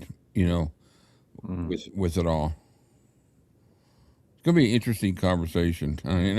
I hate to sound disrespectful to Priscilla, but I think she's totally disrespected Elvis's name. So. Oh yeah. So I just don't have any respect for her and I never had any opinion about her before I started this channel, and then I started learning and finding out other stuff, and with stuff she's done just in the last since Lisa died, the stuff she has said and done is just Despicable. It's just turned my stomach to think that a mother would do that. I agree with Kim. Kim says if she does get cremated, you can bet she'll stick herself by Elvis. Yeah, I'm thinking the same thing. If she does get cremated, nothing's stopping her of saying they must make a little urn and put her right next to the eternal flame. Wow. Where's the pump to the pool? I'm afraid to ask where this is going. Could be a fountain, I guess. It could be a fountain, yeah. Like I said, a bird bath. All right, let's go. Let's get serious. Mental image. Yeah. Right. Vernon paid about $7,000 for, I think it was $200 a day that he paid to Forest Hill for security services around that crypt after the 29th. Now, if Vernon got Ronnie Atkins to break into that thing, why on earth would he be paying money for security? I asked him that. Because here's a really important point here, Joe. If Vernon knew about it, then he would know that he didn't have to pay security because the break-in was fake. Right. I asked him that, and he said, well, the security was in on it. Bullshit. Absolute lie. Yeah. That is a lie. Well, do you believe this is not about Ron Atkins, or now being known as Ron Tyler, believe it or not? Yeah. Was Dick Grobe there that night or not? Where? At the Forest Hill, the night of the break-in, the attempted the hoax. I cannot imagine why he would have been. Well, reading his book, it sounds like he places himself there. Well, Dick Grobe? Himself everywhere. Yeah. I'd have to go back and check he was. my records and what I've written on that. I kind of think maybe he did play Patrick's not a there, fan like of he was Dick's part either. of the team that got Yes. the tip-off. Yes. Sam said Yeah, I think What? Sam said that Dick was there. Oh, okay. maybe you're right. I can't imagine he was. Those guys were spooked by the cops. They ran down, I think it was Hernando, which runs north to south on the west side of the cemetery. Right. They turned right on Person Avenue, and they got arrested at the intersection of Elvis Presley Boulevard. It was a very quick, run of the mill arrest for a bunch of idiots who were out doing stupid things late on a Sunday night. Thinking they could carry a 900. I just still laugh about that. Patty had an interesting comment. I don't know what the answer would be to that. I think there are still restrictions for cremated remains. Don't forget it's a National Historic Property. Yeah, you can't, legally, you can't just dump ashes wherever, like if I, like on my ashes, I have two places that I want them dumped at. And, but legally, I can't do that. You can't just dump ashes into a river or where, ocean or whatever. You gotta have some kind of permission to do it first, but nobody asks for permission. What are they going to do? Chase down the ashes? People were doing it in Iceland. They were dropping some ashes. Yeah. Yeah, I remember reading about that. It's I don't know, but that's a good question.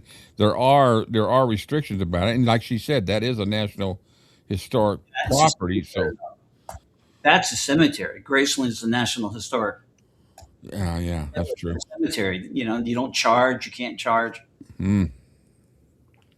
Wow, interesting. So, what do you think it was just like 3 or 4 guys who were drunk decided, no, let's go see Elvis Presley at Forest Hill, and they do, and they get arrested, and Ron Atkins just spun a good yarn? Yeah, my personal belief is that it doesn't matter. A lot of people look at this and saying, well, these guys got arrested, but one of the guys was a police informant. Well, so what? Police informants don't suddenly turn good just Right. because they're police informants. They still do stupid things. Yeah. If you look at these guys back then, obviously all of them were losers who didn't have jack going for them. They were probably on drugs. They were certainly drinking. Seriously, somebody dumped. Amy says someone dumped ashes in the jungle room a few years ago. Wow. Ooh,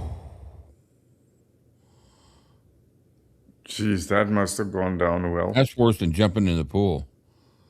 Oh my God, that is nuts. And they were out messing around doing stupid things, and they got caught. And then after the fact, then they're like, oh, well, let's try to create a story out of this. Now, there is the issue of Billy Talley, who was the deputy, the worked in the sheriff's office.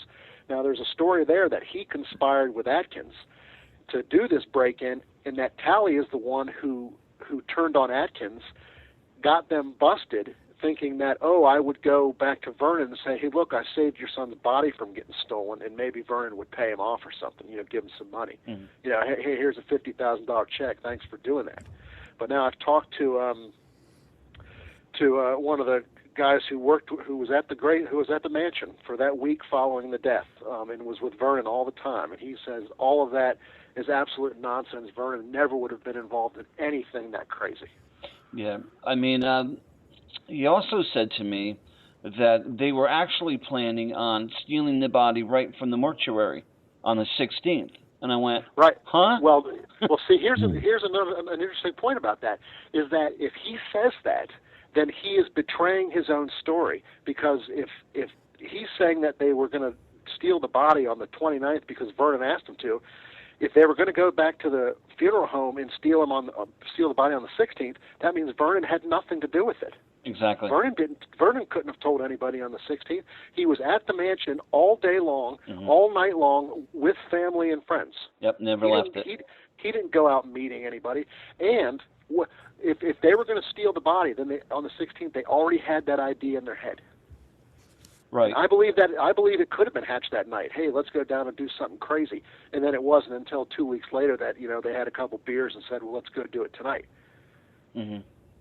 So Atkins' own story, own claims, contradict his other claims. Well, when you got somebody contradicting their own claims, it means they're lying. Well, when I told him about up through the years, because Lee and I, we've been going crazy looking at old newspapers and about this. Every time this man tells his story, it's different. Right, and I think that you've probably looked through my book a bit and maybe read what I wrote about. Got it right next to me here. And if you look through all the newspaper articles and all the stories about this, every single one of them is different, and when you set them side by side, they make no sense. Well, he blames it on the newspaper people. He says they wrote it down wrong. Who, Atkins said that? Yeah. Oh, what a load of crap! God, I'm surprised that he's sticking to that. That's really surprising. But I have the records of the zoning records, and they're quite clear on the way this thing played out. There was no way that anything was going on before the 29th. Well, and as I said, Vernon started paying the security at the beginning of September. Well, I'm surprised that he didn't even think about it a little bit better, because they say how they climbed a wall at Forest Hill. There is no wall at Forest Hill. There's like a 3-foot wall in the front of Forest Hill, and there's a fence that goes all the way around the rest of it. Well, I think that if you look at, a topographic look at that property. Got it right on here. On the west side, I think it's Hernando, and I believe that they said I think they said a couple. What? Read this comment. The guide says about people dropping ashes to Graceland. It happens a lot. They just sweep them up with a dustbuster. Oh, I was going to say the same thing. They put it in there and they vacuum. I mean, who wants to have them get sucked for the rest of their life? They said they give them a name and sprinkle them outside. Hi, your name is Dusty. Just imagine how many people did that if you think about it now. Yeah, it's so simple. You obviously you're not going to dump the whole lot inside the jungle room, but you're going to dump enough to. I would never ask. You know what? I don't even have that want to have my ashes put there. It would be my luck that they dropped my ashes there, and that's the week that they were going to change the carpet. Somewhere for the rest of my eternity. That's good. Yeah.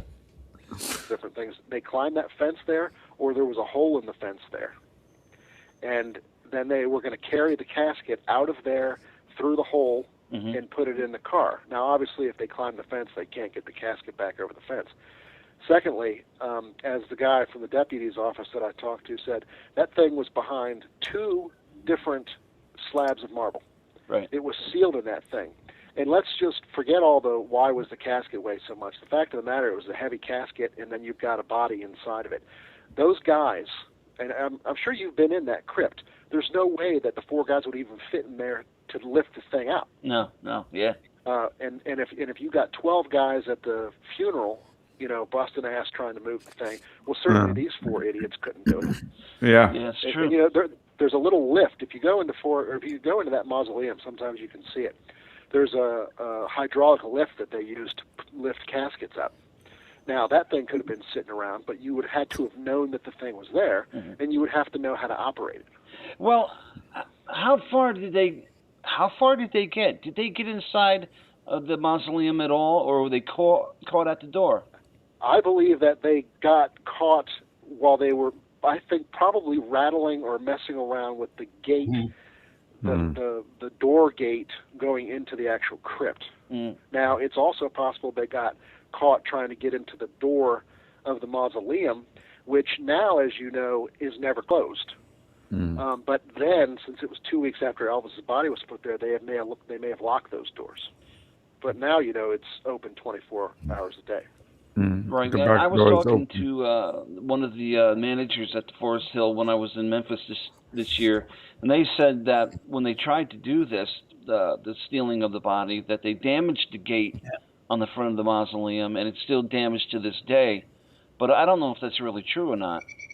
Now, when he says gate, does he mean the thing going into the crypt? Yeah. Going into the crypt. Yeah. Okay. That's possibly true. I mean, the gate is still there. But it still locks. So did they have any equipment on them at all? There's no indication that they had any tools with them, and even if they did, they certainly didn't know what they were doing. Because I mean, let's look at the facts here. They went to do this thing. Let's say they did have the tools.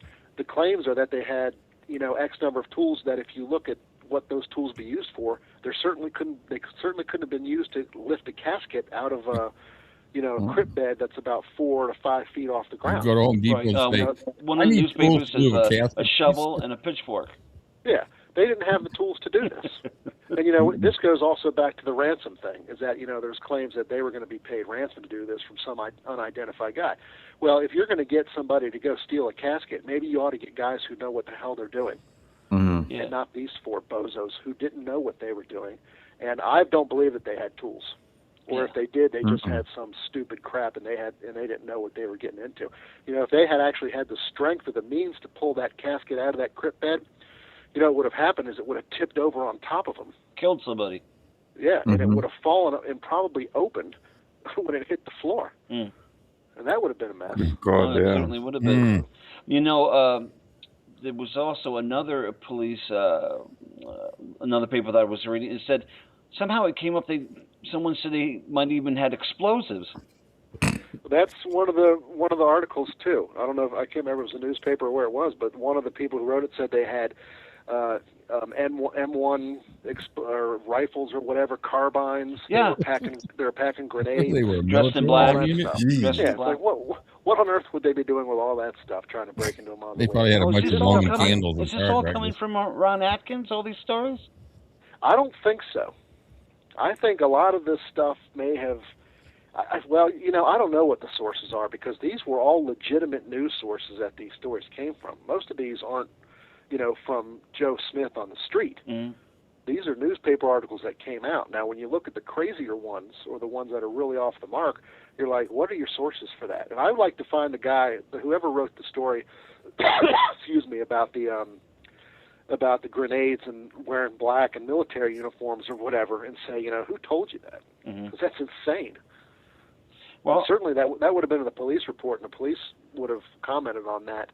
Not only that, if that's what they were wearing when the police, that would set them off as something suspicious right off the bat, instead of some guys just walking around in a pair of jeans and a AC/DC t-shirt or something. Pack of cigarettes and one in your ear, and right. Yeah. It was really found to have that kind of thing. Well, I asked them how they were going to get paid, and he says I guess all three of them were going to get $40,000 each. And from who? From Vernon. Oh my God! And so let me, Joe, let me just interrupt. Let me go back to what I was saying. Okay. So Vernon wants this body, his son's casket, stolen, right? Right. He doesn't get Dick Grove or anybody to do it under the cover of night with a mask on his face, who might be able to put something like that together. No, he finds 4 delinquent losers. Agrees to pay them a total of $120,000, which we all know Vernon wouldn't have done because he was such a penny pincher. True. Sends them out there on a summer night. They're immediately arrested, running away, and they have no tools and no means to complete the job. And he really wants us to believe that Vernon was going to pay for that. Yeah. Right. That is absolutely absurd. Well, I asked him, look, I'll even give you a break. I mean, maybe I'll be a believer if you can prove it to me. Give some kind of proof. Well, Vernon, this is what Ron said. Vernon sent me a telegram thanking me for helping him. I said, "Oh, there you go.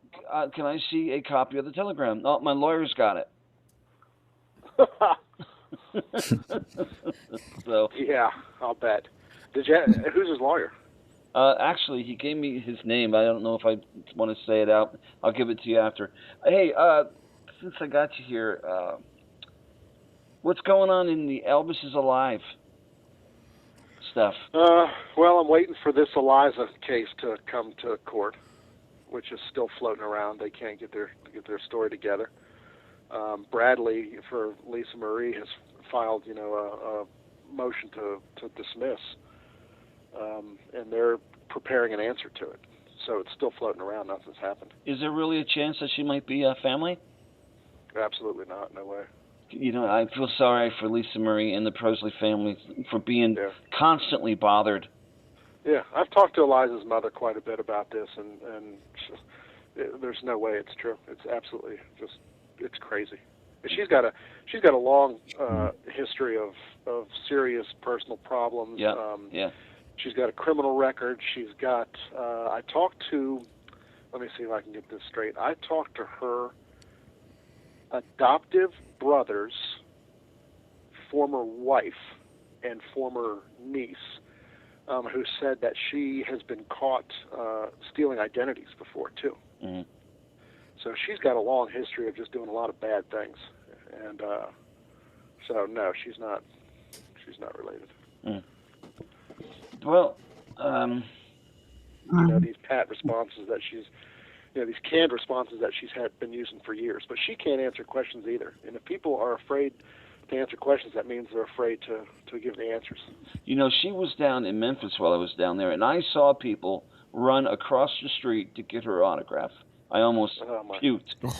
That is why this case has gone on so long, because she is accepting financial support from the people who believe her, because she is unemployed and unemployable, I believe. Mm-hmm. She cannot get or hold a job, and that's why this thing has taken so long, is because she's milking it for all that she can. She was in talks with some dude thinking that she was going to get a $5 to $10 million payday from this story, and I believe this court case was filed for the simple and sole reason was to support the story, to say, hey, look, I must be telling the truth. I filed this lawsuit. That's got to be a good part of the story. Right. And that she has no expectations of winning this thing at all, and that she just wanted it in the courts because it'll make a good part of her story. Yeah. And if it gets thrown out, see, this is the thing about these little scammers that is really convenient for them. If it gets thrown out, all she's got to do is go to her supporters and say, see, they didn't rule against me. They just threw it out. Right. Because Lisa Marie has so much power in Memphis, and they didn't want me to rock the boat and blah blah blah. So see, I'm still Vernon's daughter, so keep sending me money. And the truth is, they kept delaying and delaying and delaying. Yeah, and then what they do is they leave it as an open-ended question, so that her supporters will never know the truth, and that's the way she wants it. And I've thought about it. If I knew where her legal residence was, and I know where she lives now, and I know where she uses as her address, but I don't know her legal residence. But somebody needs to go to that state and say, this woman is accepting money. Has she registered as a charity? Mm-hmm. Because if she hasn't, then she's evading taxes. She's even got a website, and it's a professionally done website. Well, is this woman still? I don't remember her. Is she still around, or?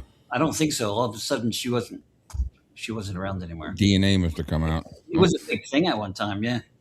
And I swear to you, too, people were running across the to get her autograph, because I didn't even know who the hell she was. And then the guy who brought me down there told me who it was, and I was amazed. I was amazed. I could not believe that. 50 years later, and they That's still amazing. Yeah. exploiting the guy. People, it's amazing the attraction that of people, or what people are attracted to on the scandalous sides. They live off of that, the conspiracy theories, and it's big business. The books, and it's sickening. Leave the man alone. Checked her website, it was not there. Oh, I swear to God, I was just on it a week ago. Unless she changed it. What was the address? I just put it in, and it came up Eliza something. Eliza Presley. She had elizapresley.org. Yeah. When I checked it last, it was not active. Ron was telling me that he's doing a book and looking at a movie deal. See? That's what these people do, is they come up with this nonsense and they want to sell it. If anybody gives that guy money for a book or a movie, they've got rocks in their heads. Well, what scares me is he's got a lawyer that goes with him on radio interviews, and if he was going to go through the interview with me, I had to do it through his lawyer. What is this, a crooked lawyer? Yeah, and that is a protective tool for somebody who's afraid that they can answer a question wrong and ruin their story. Mm-hmm. That's what they're afraid of. Mm. Wow. So when would you like to do it? Maybe next weekend, and they'll give me a week to get all my questions together. And yeah, that's fine.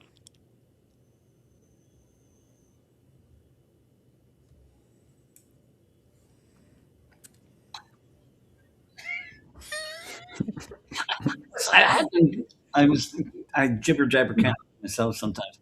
I didn't realize that wasn't an interview. That was me and him just talking on the phone, and I must have thought it was. Oh, really? Wow. Because you could see how he got a little sometimes, and and I think I had a hard time trying to decide if I was going to air that on Elvis Express Radio, because I think I interviewed him a couple of times. And this was just a telephone call between me and him. See, that's what I said before. I like that. I like what I tape after the interview sometimes, or after I talk to them, or after they think they're off mic. I mean, that's not the way I mean it. It's just when we talk. Yeah. when stuff comes out. You know, Yeah. Now, Amy just mentioned about Donna giving her the hair to test with, yeah. Well, and I'd like to find out a little more information about that. But yeah, I've heard about her now that I've heard some of this conversations going on on your interview or your phone call, and then what she just said. see, I knew something about the Donna with the hair thing, and I don't remember. What was it? Where the hell did she get the hair from? Supposedly she got it from a hairbrush, a brush, or what was that? But how? Somebody will know. Our chat people will. I mean, your chat people will know. Yeah, they'll know. I got some. I got great people. I have great researchers with me. I don't. I'm sorry. Are we playing sign language game? Jeez, this shit blows my mind. It's like 48 years, 49 years later, and they're still thinking up shit. It's like, fuck. And what I just said was hi. There you go. All right. Yeah, it must have been 0.0. You know the one Okay. thing about Pat. I think it'll be. What's that?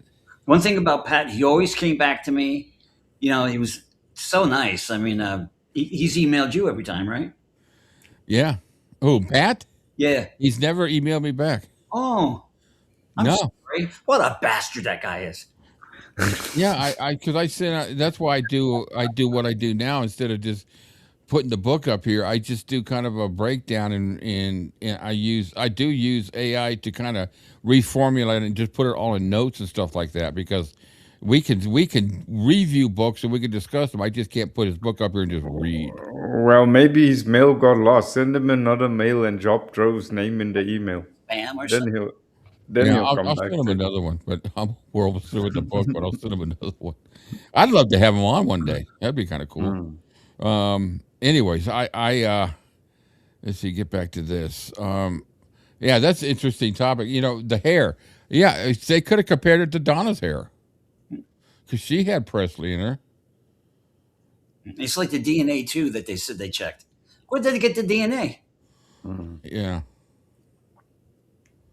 Yeah, I don't believe half that shit. It's bullshit. Yeah, she's living off those millions she earned, hasn't she? Interesting. Yeah.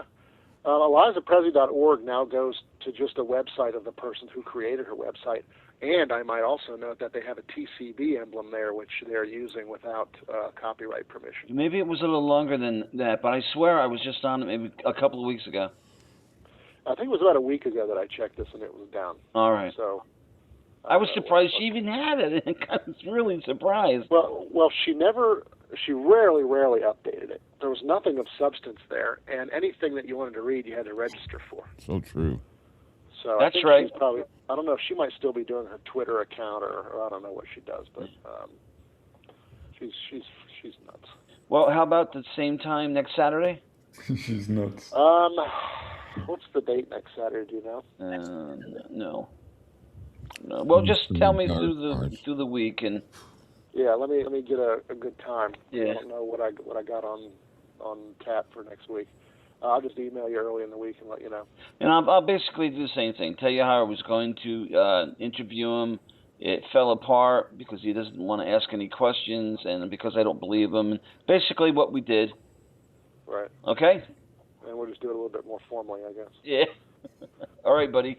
Take care. Okay, Joe. Bye-bye. All right. Bye-bye. This is Joe Klein from Elvis2001.net. This is the other half. There's another half to this.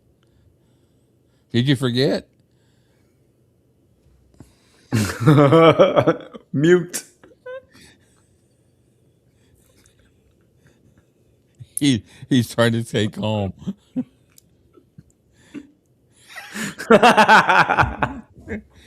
It's just so nasty sounding. I got to come up with a better signal, like.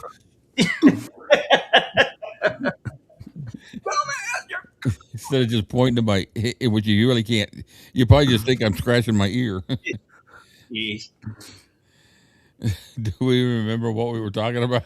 Oh, this part I don't know. It was such. All right, this is the second half of this. It's another part of it. Yeah. Your video from put your unmute sign. Oh, I did. I forgot. I'll have to put it nice big red. I'll make it all colorful like a rainbow. And we're on Elvis Express Radio, and we have Patrick Lacey. Hey, Patrick, how you doing? I'm good, Joe. How are you? Good. Hey, Patrick, we first start off, could you tell me where you're from? I am from Virginia. I live right outside Washington, D.C., and have lived here for many, many years. And what do you do for a living? I am in the computer networking field. Mm-hmm. When did you write the book, Elvis Decoded? I started writing the book, not really writing the book per se, but putting together research for the book in about 95 and 96. And as information and analyses and such started amassing, it kind of seemed that a book was somewhere down the road. Mm-hmm. And then I started really putting it into book form over the past 4 or 5 years. So what is Elvis Decoded? I mean, if you wanted to tell somebody, what is Elvis Decoded? Elvis Decoded is an attempt to take information that I believe is largely misleading, misconstrued, misunderstood, misinterpreted, wrong, and sort through it and see what it all means and try to figure out what is right and what is wrong, what is myth, what is fact, because there are a lot of issues and topics and questions in Elvis world that just lay out there and people don't do anything about them, they don't think about them, rumors become facts, and I think people 30 years after Elvis's death should look at the information and try to really get the nuts and bolts of what kind of person he was and what the truth about him was, because there's going to be a time coming up soon where there aren't going to be a lot of people left to talk about Elvis. You're right. They're going to be gone. That might be a little morbid to say, but and I think people need to look at the facts and get a clear, well-rounded picture of the man and not the myth. Well, Elvis has been gone a very long time. I mean, are these people just getting on in years that they're making mistakes with what happened? I mean, looking at Elvis Decoded, there's people looking at the same event, and they got different information. Are some people just making mistakes? Are they lying? What's going on? It's very hard to say, because there are instances in the book where I look at a claim by a very reputable source, and then I look at the same, a claim about the same topic that's the polar opposite of that claim by another reputable source. So you've got two reputable sources saying the exact opposite thing. And again, I hate to pick a morbid topic, but this is an interesting one, is there's been questions, did Elvis have a cranial autopsy? Was his head right. cranial autopsy? Larry Geller saw Elvis's head at the morgue. He says there was not one. People who were in the autopsy suite performing the autopsy say there was one. And then Bob Kendall, who was the mortician or the director at Memphis Funeral Home, says that there was not a cranial autopsy. So you look at that and you say, how do all these people saw the body? There's no reason that any of them would lie, and yet you've got exactly opposite claims about something that should be fairly obvious. It's not like, a cranial autopsy is a fairly intrusive procedure. It's not like you're not going to notice it. But for Geller and Kendall to specifically say this was not performed runs exactly counter to the people who were in the autopsy suite doing the procedure. Well, it's funny that you would even talk about that, because that's what I did for a living. And when you did autopsies, you didn't always do that.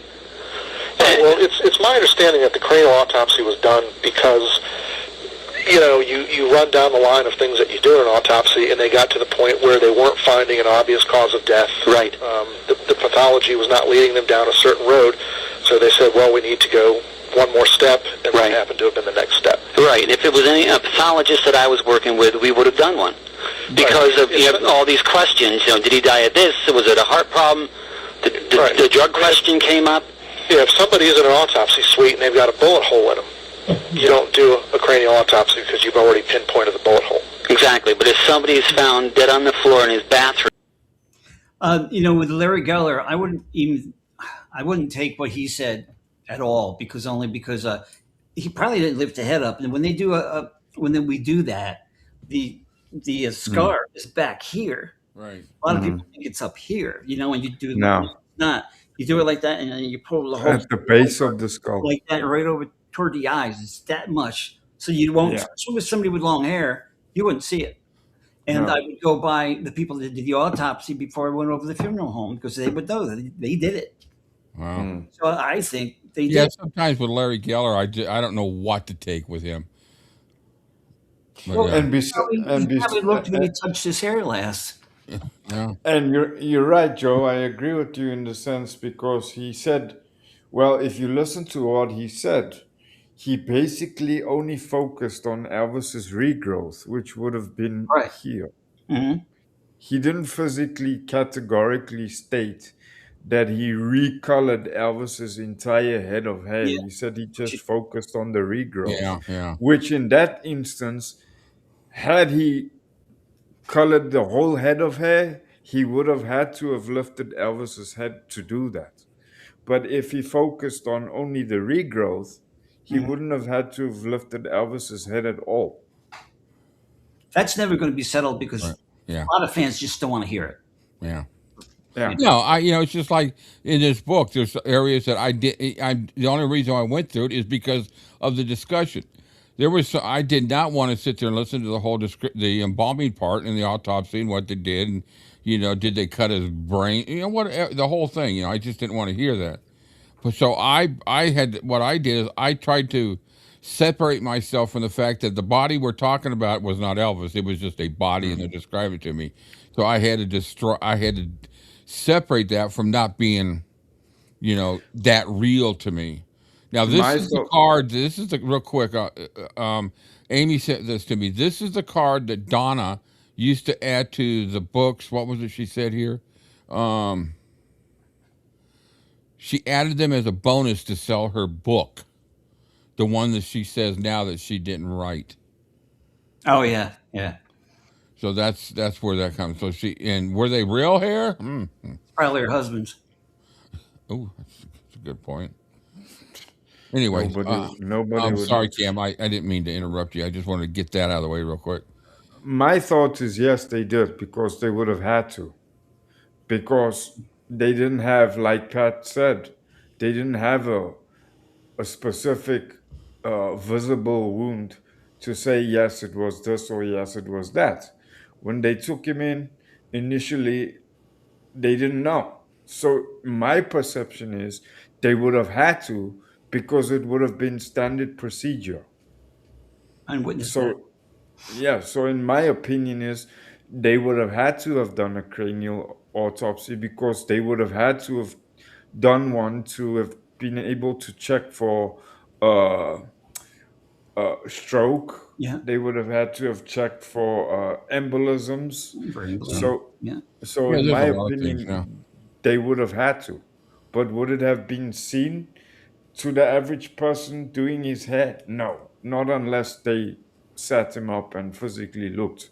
So, in my opinion, is none of the people that saw him, barring, like Pat said, the Mr. Kendall and the medical staff, anybody other than them wouldn't have sufficient knowledge to say yes or no, they didn't. Plus, his So, hair was long. I mean, it would go right over top of it. I mean, yeah, Yeah, when it comes to DNA, back at that time there too was the Eliza deal, Kathleen.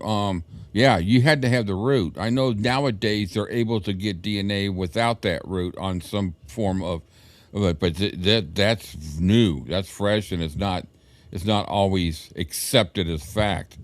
and But then also it's not 100% conclusive either. yeah, exactly. And so they don't hold up. They don't hold up in court like it does if they get it from the root, because the root's obviously, you know, but you part of can, it. the colonel wouldn't have stooped that low selling his hair.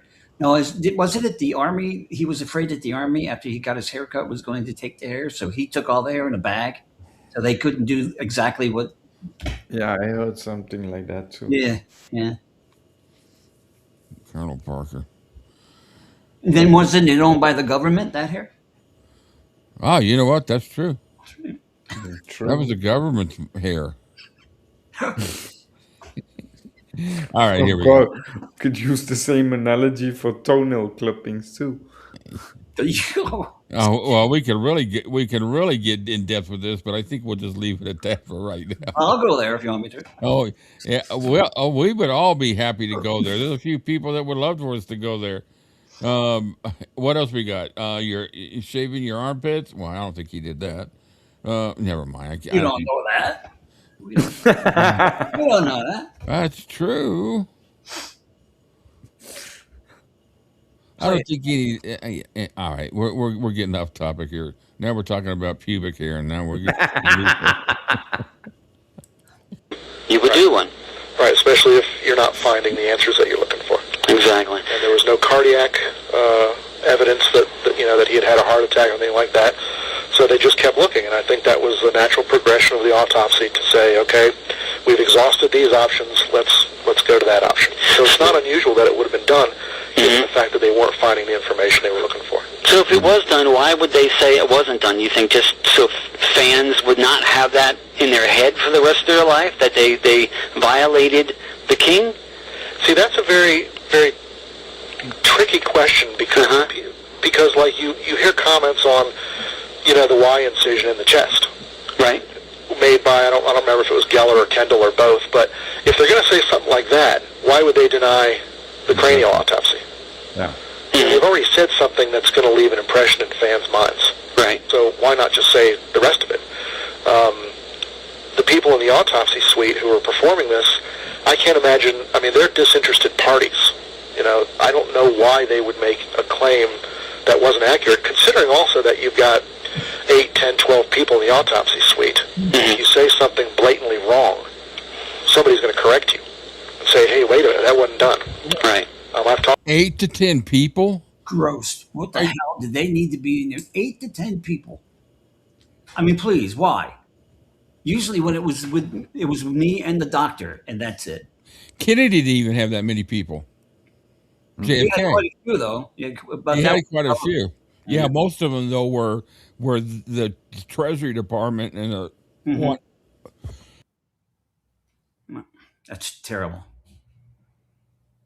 Wanting to grab his body and take it away from them so they could do what they needed to do. Anyway, we digress again into the JFK assassination. Next week we'll be discussing Oswald. But then my question is this, seeing as though we're talking about what Pat has just said, is that if somebody says something that the rest of the team don't agree with, they will dispute it. But then my question is this, again, going back to the night of the 16th to live television, why in the presence of Dr. Nick and Dr. Muirhead, who was actually the head of the team, the pathology team, Dr. Muirhead, he was the one who stated that there was no morphological evidence that Elvis had a heart attack at all to begin with. If those two doctors were present, why was Dr. Francisco never stopped when he made the statement that Elvis died of a cardiac arrhythmia? Maybe that was just a guess.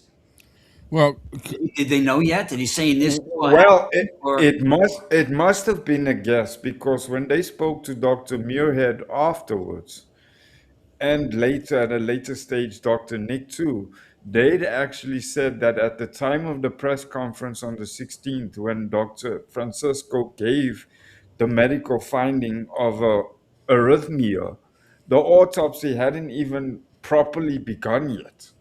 well, now cardiac arrhythmia is not a heart attack. But you can't diagnose an arrhythmia in a dead person. No, you can't. You're correct. Oh, okay. Yeah, I get your point now. I'm sorry. Yeah, because I've got cardiac arrhythmia. I live with AFib.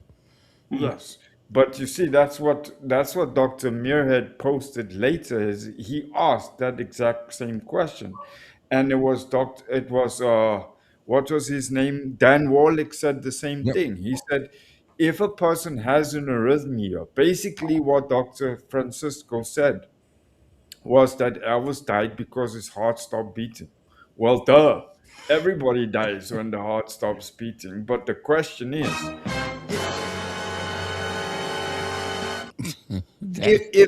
If Elvis did have an arrhythmia, Yeah, what caused the arrhythmia, and the arrhythmia would have only been detectable if Elvis was still alive. yeah. Maybe he had an arrhythmia, so they just kind of put two and two together, thinking that's what caused the heart It attack. could have been in his medical record. Yeah, yeah. Yes, but that's why I said in the previous show too, I tend to think that Elvis actually died from the same condition that Vernon passed from, because Vernon also, he just died from his heart stopped, but he had an arrhythmia that was known before, but he suffered a cardiac standstill, not a ventricular fibrillation. And that's the difference. People think a cardiac standstill and a heart attack is the same thing. It's Yeah, not. no. And that's why I tend to think that Elvis had the same condition as Vernon did. But Vernon's was known because Vernon's medical history. I mean, how many heart attacks had Vernon had prior to Vernon passing? Two No. or three? Well, didn't they think that Elvis also had some kind of a heart attack somewhere along the line too? Yes. But then at the same time, the same question needs to be asked. If Elvis had had heart attacks prior, surely Dr. Muirhead would have seen He morphological would. evidence under the microscope that Elvis had had a heart attack, which in fact he categorically stated he did not. He did not see, other than a little bit of cardiovascular disease, but not enough to cause a cardiac event. He stated that under the microscope that he did not see any morphological evidence that Elvis had suffered a heart attack at all at any time. Yeah. We got. I'm thinking here about that video we got, the autopsy video that's got Warlick and it's got Patrick Lacey, and it's the one we got kicked off that day. So I went through it and I deleted all the music. Now there's no way we have time to play it today because it's like an hour long, and we're already at 2.5 hours on this show. And so what I can do is. The fear I have is not being able to get started, watch it about 10, 15 minutes, and we get bumped off. And I have a feeling it's reading something more in the video than it is in the music. And so that's why we got kicked off. Now, when I run it through YouTube, what I always do on a video like that is I upload it to YouTube first, and they tell me whether I could play it or not. And they tell me who the claimant is, if there's a claim on, and they'll get the money. I can't monetize it. Well, I don't monetize anyways. So they'll get the money for it anyways. So they allow playing of their videos because they get noticed and they get the money, which I'm fine with. I just have a channel that I want to share with. That one showed as being okay.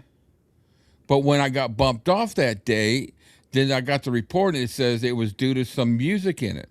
So I deleted that music, and it also had something to do with the initial opening report with the news staff saying, this report, yeah. Elvis Presley has The- died, the and it's playing. TV report. Yeah, so that could have been a copyright on that. So what I'm thinking of is before next Wednesday we do Decoded. I'm going to put a notification out for a Zoom watch so that we can all just watch it and not be bothered. We can have a nice chat within it. For those of you who joined our Zoom watches, they're not for the week.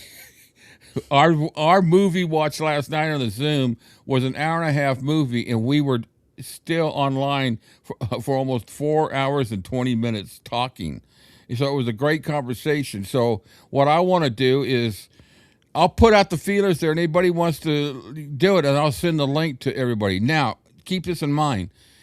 If I don't know who you are, you're not going to get a link, because this is just I don't want trolls. And so if I don't know you, I apologize if I'm offended you, but you got to understand the Elvis world on YouTube, and so it can be very volatile.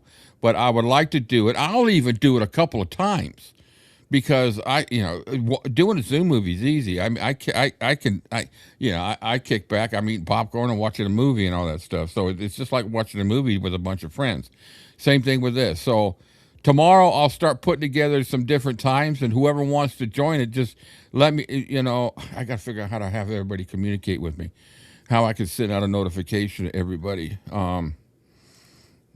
What I'll do is I'll put a post on my YouTube channel on the community page, and I'll put in there, send me an email, and I'll put the Elvis-A-Z if you're interested in joining one of them, and I'll either reply, I don't know who you are, so I apologize, and if I do know who you are, I'll say, I know who you are, I apologize. No, I'm just kidding. So I'll put it out there because I want to watch it before next week, because we're in that discussion right now. What do you think, Cam? And it's only an hour long, not even an hour long. I don't think No, it's 45 minutes. I have it. It's 45 minutes long. Yeah. So I want to. Yep, you're dead on right. It's that ending. That's that noise right there that I think kicked it off. Presley died today. Watch me get kicked off. Nelfer played it. Presley died today. You can't play that part. I don't know. It may be because of the news station that's playing that. They may have a copyright on their Channel 5 channel or whatever. It's like I can't play an episode of a TV show on YouTube. So that I don't know. I don't know what it was. I'll upload it again and see if it tells me the claims, and we'll try it. Anyway, I'll figure it out. I've talked too much about this. All right, so let's get back to we got about 20 more minutes on this interview, then we'll be done with that one. The people who were in the autopsy suite, they said it was done. There wasn't even an issue about it. Yeah, that's an awful lot of. That's a lot of people in a room for to where you're going to do an autopsy, and the only reason is because it was Elvis Presley. Yeah, I think there was some fear. I think in the Cole and Thompson book talk about this. I think where they didn't want a JFK situation. Yeah. Where things just got botched and there was a bunch of questions and things looked bad, which ironically is what happened. It is exactly what happened. There was 40 people in that room. Hey, is Elvis Presley alive? No. Well, if anybody has evidence to show that, I'd be more than glad to look at it. I've yet to see one piece that is compelling enough to consider that idea. Would you mind telling me what the Elvis Presley Commission is? The Presley Commission was a group of people formed by, I think, Phil Atchison and Bill Beanie and Debbie Wines and maybe Gail Brewer-Giorgio had a hand in that, and probably a couple other people who put together this group to investigate Elvis's hoax to death. Then interesting that through the Presley report that they put out, they're always saying we're trying to protect Elvis, and yet in the same book they're trying to reveal what he did. Exactly. So I'm not really sure how that worked out, but yeah. Whether they say that he's in the witness protection, and that we don't want anything to happen to him, so we're not going to tell you everything that we know. Well, why do you even say that he's alive if he's in a witness protection program? If these folks wanted to protect Elvis, they wouldn't have put this silly commission together in the first place. Yeah, I've talked to Bill Beanie, and the man he has no idea what's going on. I mean, he says this, that, and the other thing, and I know these things have been put to rest. Well, we know that that's not Elvis next to Muhammad Ali. It's been said who that person is. This person has come forward and said, that is me. I think that Bill Beanie, and I'm not saying, I don't know what his intentions are, but he's either willfully ignorant or he just doesn't have a grasp of what the realities here are. Because if you read through his commentary and his books, you'll see that he takes the standard Gail Brewer-Giorgio line on a lot of this stuff. He takes the myth line that you read on Elvis's Alive websites, and he runs with it. And a lot of this stuff has been debunked years and years ago, before Bill Beanie even got involved in this stuff. And yet he sticks to the party line with the Elvis's Alive group. That one story where the person took a picture in the backyard and took a shot towards the jungle room door, and the door into the jungle room, and they say that they could see Elvis sitting in a chair. No, you're fine. You're fine. I couldn't hear the picture in the pool house. Yeah. So, and the doors open into the jungle room, and they could see through the screen. They said they could see Elvis there. You know what it looks like to me? They need to call maintenance to come clean the screen door. There's no. It's incredible. But Elvis is going to be sitting there with people touring his house. watching people go by his Yeah. grave. I heard stories later that people had actually said Thanks, that Charlie. person that was sitting there was actually El Strada. Yeah. Oh yeah, you know what? I've Last heard time that too. I looked at it, it looked like that the design that was on the door, if you looked at it, was actually in back of the person that was sitting there. Something like that. Check it Yeah, out. yeah. Look I'll at have it. to look at it again. There was something that showed that something was odd. But Hmm. I mean, I know Kodak suggests it hasn't been screwed with, but they said the film hadn't been screwed with. They didn't say anything about the picture. Yeah. Oh Screwed yeah. with. Rick 25. Hey, just was watching an Elvis short and got directed here. I'll try to do an Elvis day once every couple months. Cool. You're welcome. Anytime to come here. All right, let's get. That shows a serious disingenuousness to him that makes you question why he's doing what he's doing. Although he's not doing it anymore because he sold the museum. Now, why would a man like Bill Beanie have DNA that belonged to Elvis Presley? I would like to know that question, answer that question too, because he spins a tale about how that those tissue samples were obtained. His co-conspirator, who's Phil Acheson, spins an exact opposite story to that, and one of them is lying, or both of them are lying, but both of them are not telling the truth. Now, I asked him why he had Elvis's DNA, and he says, I'm protecting somebody, so I can't tell you. Well, that's an easy way to get... I mean, come on now. He sounds like a politician. Yeah, Phil Acheson says that they found this doctor in Memphis, and they directed him to the samples at Baptist Memorial. Bill Beanie says that the doctor provided these samples to them and had already had them in his possession, and that he got them from Harold Sexton. I just don't buy Beanie's story. It doesn't make sense. And Also, he would be asking us to believe that Harold Sexton kept 2 sets of autopsy materials and tissue samples, because we know from the Cole Thompson book that he gave 1 set to Jim Cole. So Bill Beanie wants us to think that Sexton took 2 sets of this material, and it's not possible. Right. Now, Gail Brewer, I'd love to be able to interview her. I've tried to track her down. I cannot. She could not have asked for better promotion for Orion, a book that wasn't doing anything. Right. It seems like this is how she sold Orion, was the Elvis conspiracy that Elvis is not dead. I mean, she couldn't have asked for better publicity for her book that was doing nothing. And now Orion, you can't even find the book. It's done so well. Yeah, I'm not really sure what Gail's motivation was. Do you think it was just to sell Orion? It's really hard to say, because the things that she did don't really go with the notion that she was trying to be overly successful with the thing. And then when she put out the books that she put out, they're all almost the same. She really hasn't done any new research in more than a decade, if not more than that. So I'm not really sure what her angle was. Right. It's just a different cover. Yeah, when you get the book. Yeah. Same commentary. I mean, it's almost word for word, I think, in some parts. Yeah. Hey, what happened on August the 16th, 1977? I've heard so many different. Now, that's what Elvis Decoded should help the reader, right? I mean, who found Elvis?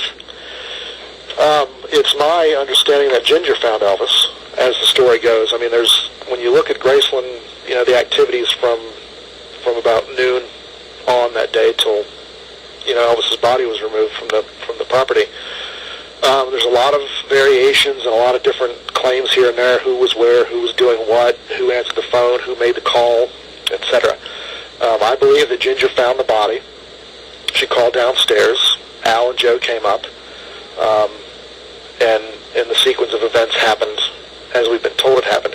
I don't see any evidence that there's anything.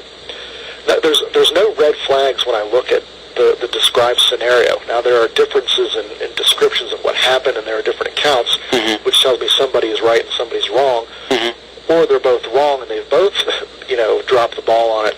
But I don't see anything glaring about the sequence of events that day, generally speaking. Right. And, and some of the things are just ridiculous. What colored pajamas did he have on? Who cares?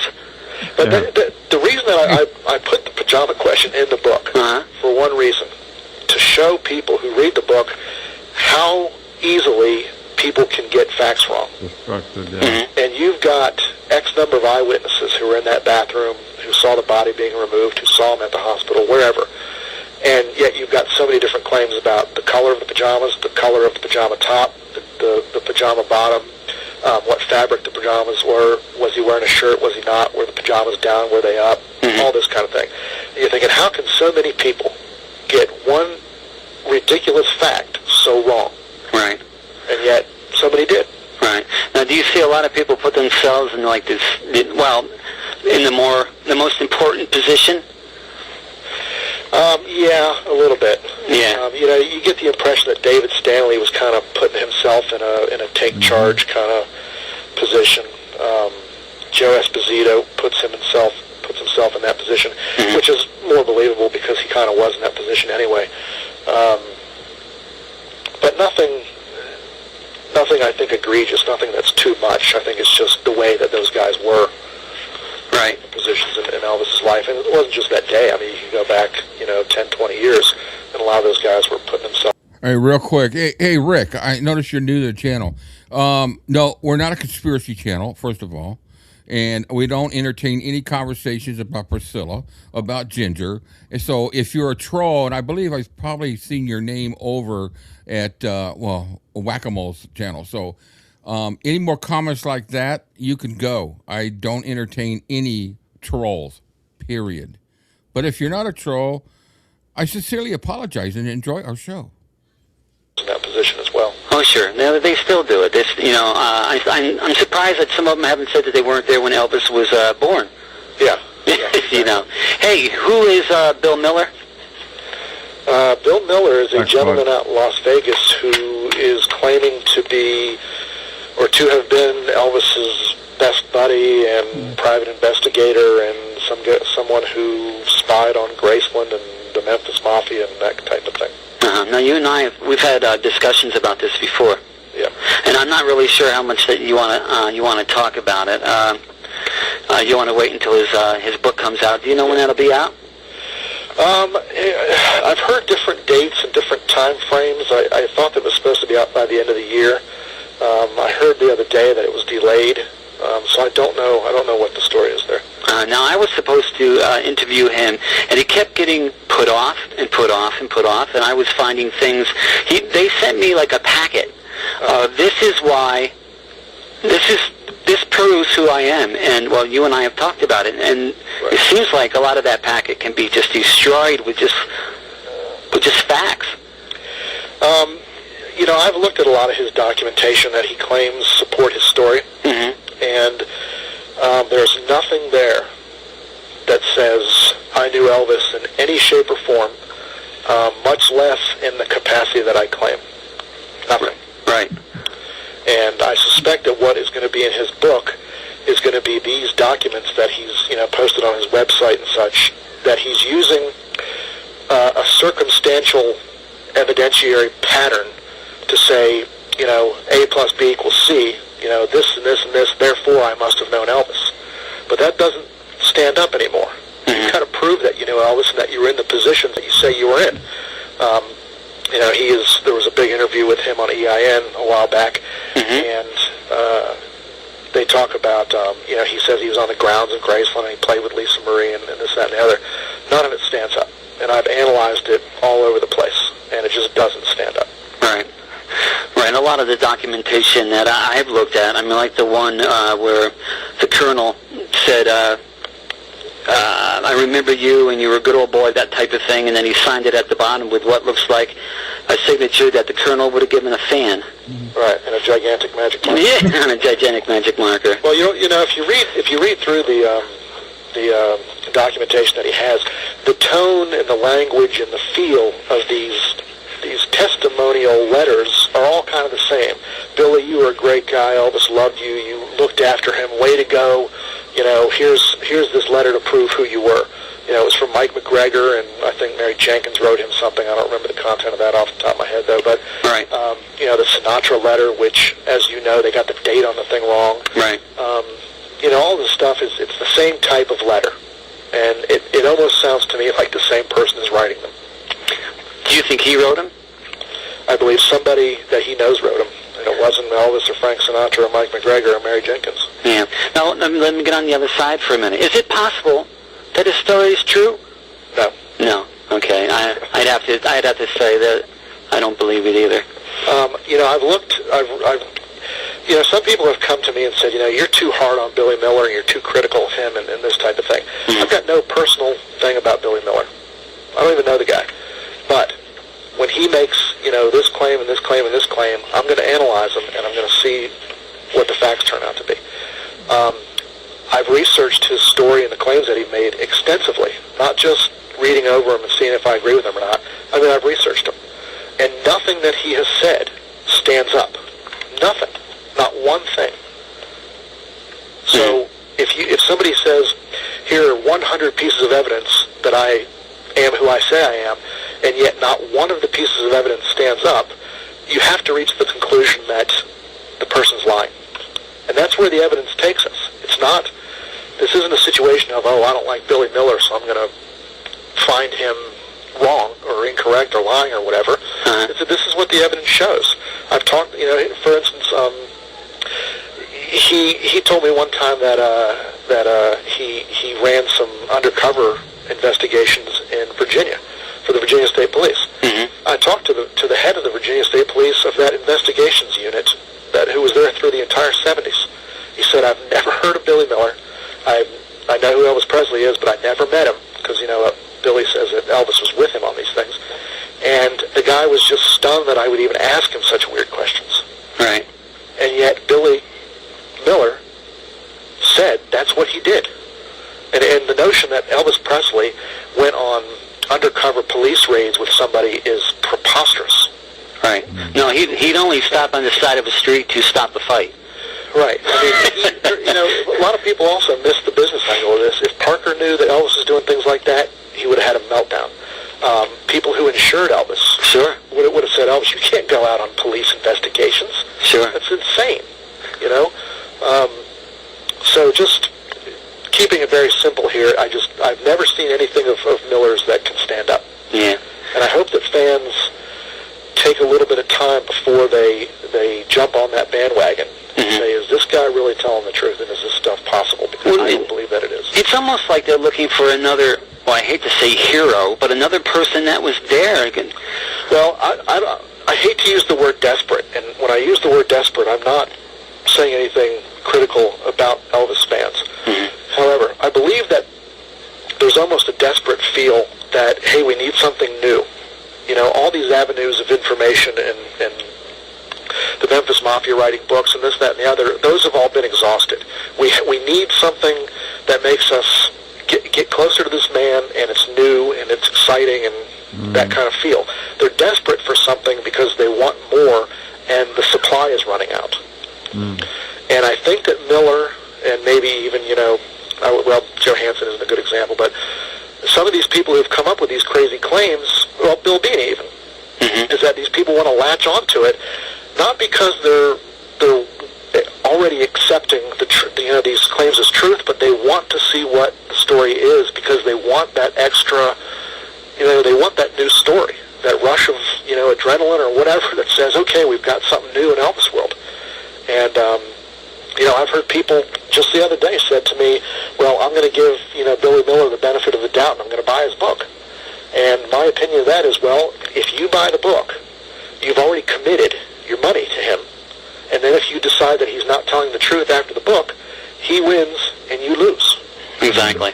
Because that's the point in writing a book, you know, for these folks, is they want to get the money, and if you're going to give somebody like Miller the benefit of the doubt without looking at the story first, then I don't know. I just don't think that's very smart. You know, I was contacted a few months back by somebody. They told me that there was a rumor rumor going around that the break-in to steal the body at the cemetery was actually staged by Vernon Presley and I don't know, Dick Grove, or Dick Grove at least knows about it.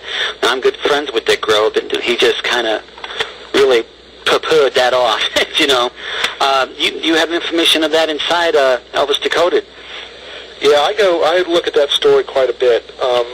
The context of the way that I look at it is taking all the different claims and comparing them and analyzing them, and it's fairly obvious that not much matches up.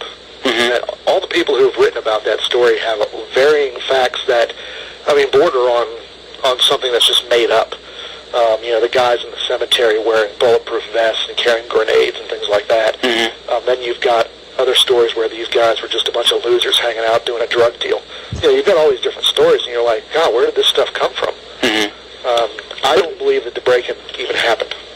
You don't? I don't believe that there was an attempt to do that. I don't believe anything about it. Vernon Presley could have easily gotten any zoning changes that he wanted.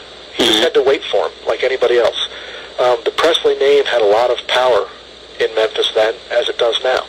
And the notion that Elvis, or that Vernon, wasn't going to get that zoning change or permission or whatever he needed is silly. Of course he was going to get it. Why plot this whole thing to get something that you know you're going to be able to get anyway? Because he wanted it now. Yeah, because you've got 13 acres of land there. There's plenty of precedent for human beings being buried on private property. Why would Elvis be any different? All Vernon had to do was go to the big cheeses in Memphis and say, I want you guys to zone this so that I can bury my son there and move my deceased wife there. And they would have said, okay, you know, give us a week or whatever.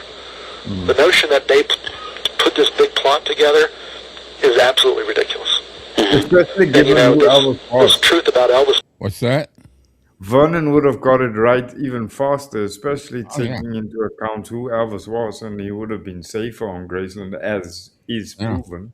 Because I can almost bet you, had he still been at Forest Hill, somebody would have tried something in these 48 years for sure. If not vandalized, they would have definitely tried something. So I agree with Pat in that sense to say that, especially given who Vernon was and using Elvis's celebrity as motivation. He was the pride of Memphis, man. Yeah, most definitely. Even if Memphis officials in their own capacity didn't have the capacity to say yes, they would have known people who did have the capacity, and he would have made it possible. Yeah. So to come out with this whole idea that he was part of this whole plot to get his son's body stolen so that stupid. It just don't make sense. Yeah. Why would he want to do that? To pay 4 idiots some money?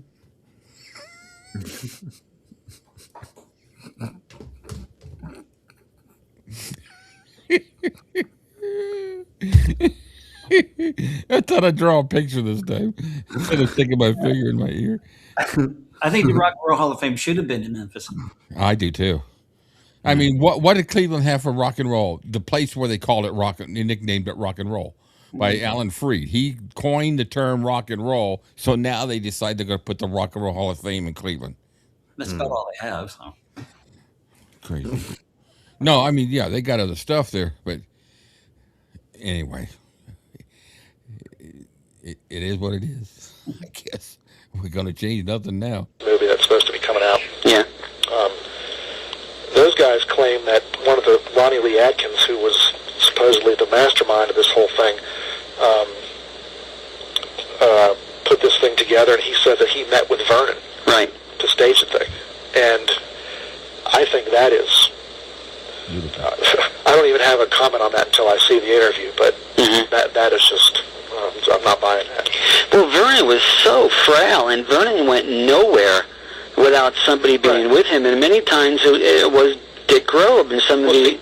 Well, an interesting point here, though, is that Atkins, I think, claims, or has claimed in his varying changes of his story, that they were going to try to steal the body from the Memphis funeral home the night of the 16th. Well, if he met with Vernon to plot this thing, as he now says, that means that Elvis was pronounced dead at about 3:30.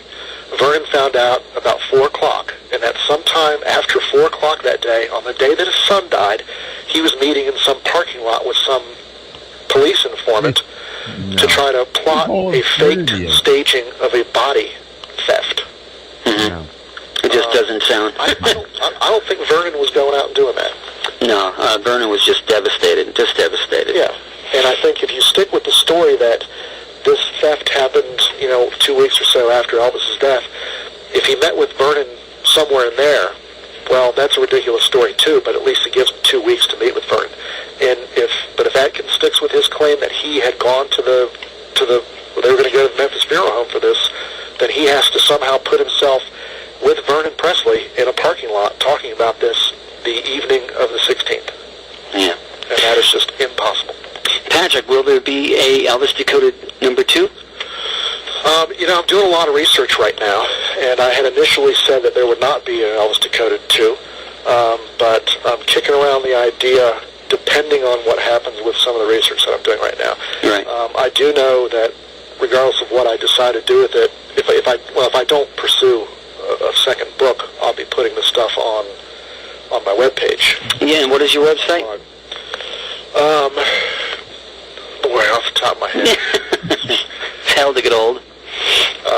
Well, I'm keeping a blog going now, which I'm just doing some updates and stuff on, which is elvisdecoded.blogspot.com, where I'm just following up on some things and adding some new commentary on some issues. Mm-hmm. If fans want to go there and read that, I'll post the homepage there. Okay, Doug. And I think there's a link on Elvis2001.net. Yeah, and ElvisDecoded.com, which takes you to where the book is sold. There's a link to my webpage there too.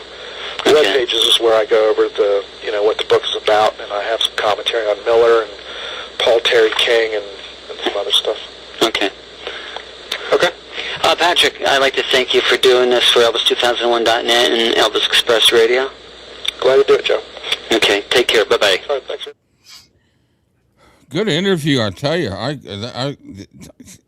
could listen to it a couple more times. A lot of good information in there.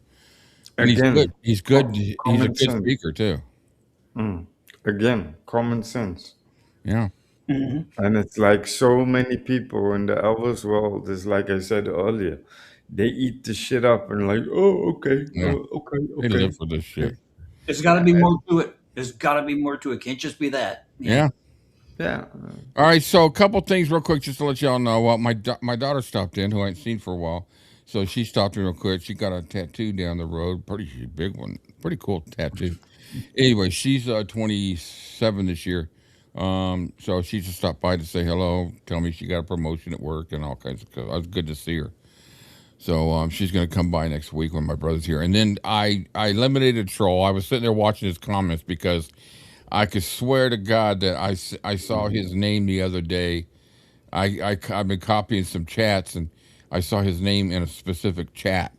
So I'm going to double check that. But some of the remarks he was making are very not part of our format. So Suspicious. I cut him, huh? Suspicious. A ginger lover? Is that what it was? He was a ginger lover? Or? Yeah, well, Ginger. Well, first of all, he was talking about Elvis was murdered by Priscilla and some other stuff. Then he says Ginger's is a great lady. All it is just bait for me to respond, and I'm not going to do it. 25 years ago was when I did this interview. CCAT 148. 25 years ago. Holy crap. Jeez. Stands the test of time. Makes you feel old. It makes me feel old just thinking about it. Yeah. Back when I was young and good looking. Now I'm just young. Now I'm just old and good looking. I was in the Doors. Did I ever tell you that? Yeah. I was Humpty Dumpty. That's a joke. So what's the next thing coming up? Is that Well, Saturday? we're going to do the burial thing tomorrow at 3. We're going to go through those documents. That's going to be tomorrow. And then we got the Saturday watch party where we're going to do the other 2 Oh, So and Pat's, yeah, Patsy's, yeah. So we're gonna do those, and then we'll moving forward from that. Um, and then of course back to Decoded until we finally finish the book.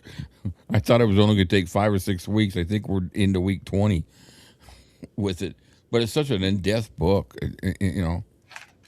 Really. No, it's good when it's got substance Yeah, and it's got a real good use your common sense gray matter discussion points. yeah, Then I don't have an issue if it's a long book, but if it's like just as random as like Billy Miller stories yeah, and people just it's like seriously, come on, you don't have to be a rocket scientist yeah, to figure out that there's a fucking hole in the story.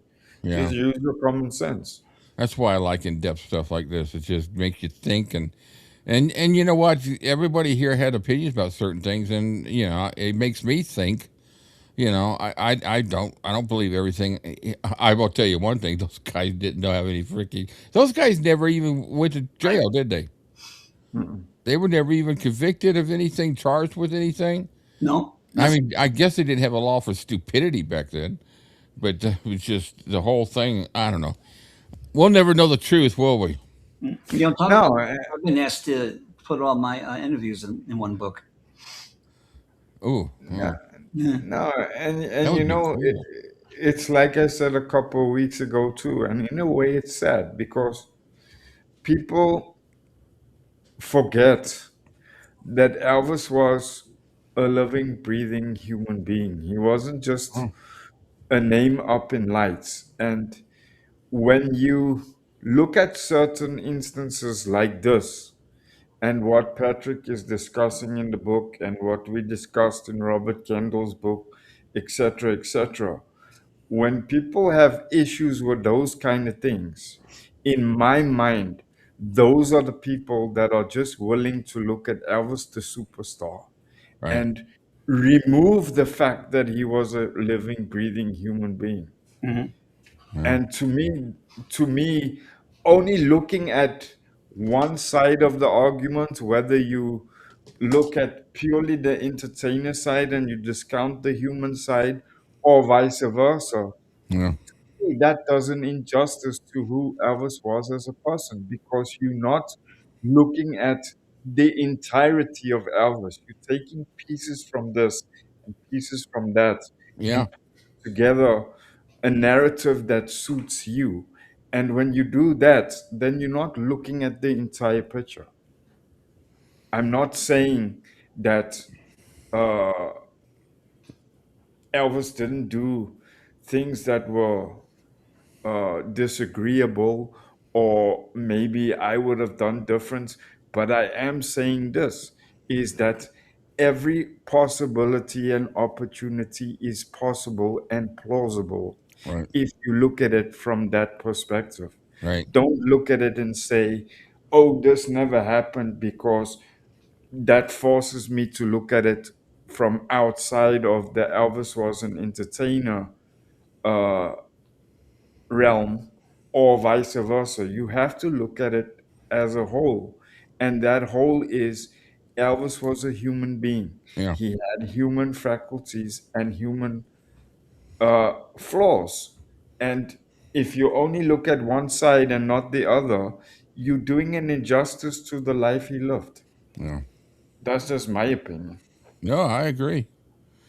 All right, listen. 3 hours and 10 minutes. This has been another great conversation.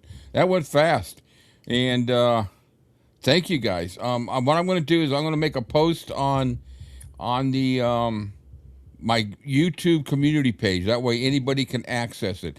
And I'm going to put in there if you're interested in joining us for a Zoom watch of the documentary Autopsy. And I'll put a little description what it's about with us. You're going to have to email me so that I have your email address, and I need to know who you are, because I'm not. If I don't know you or know anything about you, and you're just a regular watcher, I can't have you come into the group without understanding who's within that group. And I apologize for that. If you want to watch the video, it is out there on the internet. I believe it's on. I can't remember the name of the site. Anyways, I can't It's on even stream YouTube. it. I can't even stream it through my channel so we can watch. It kicks It's me on out. YouTube. Yeah, it's on YouTube. Still on YouTube. All right, listen. I'll send out a notification regarding tomorrow's chat about the burial spots at Graceland, and thank you. You guys have made this interesting. A lot of fun. Joe, thank you for Everybody. popping in. Hang for a minute when we get disconnected. Oh, tell you about that the link. All right, guys. Y'all have a wonderful evening, and we will see you soon. Thanks for all your support. Thanks, guys. Adios.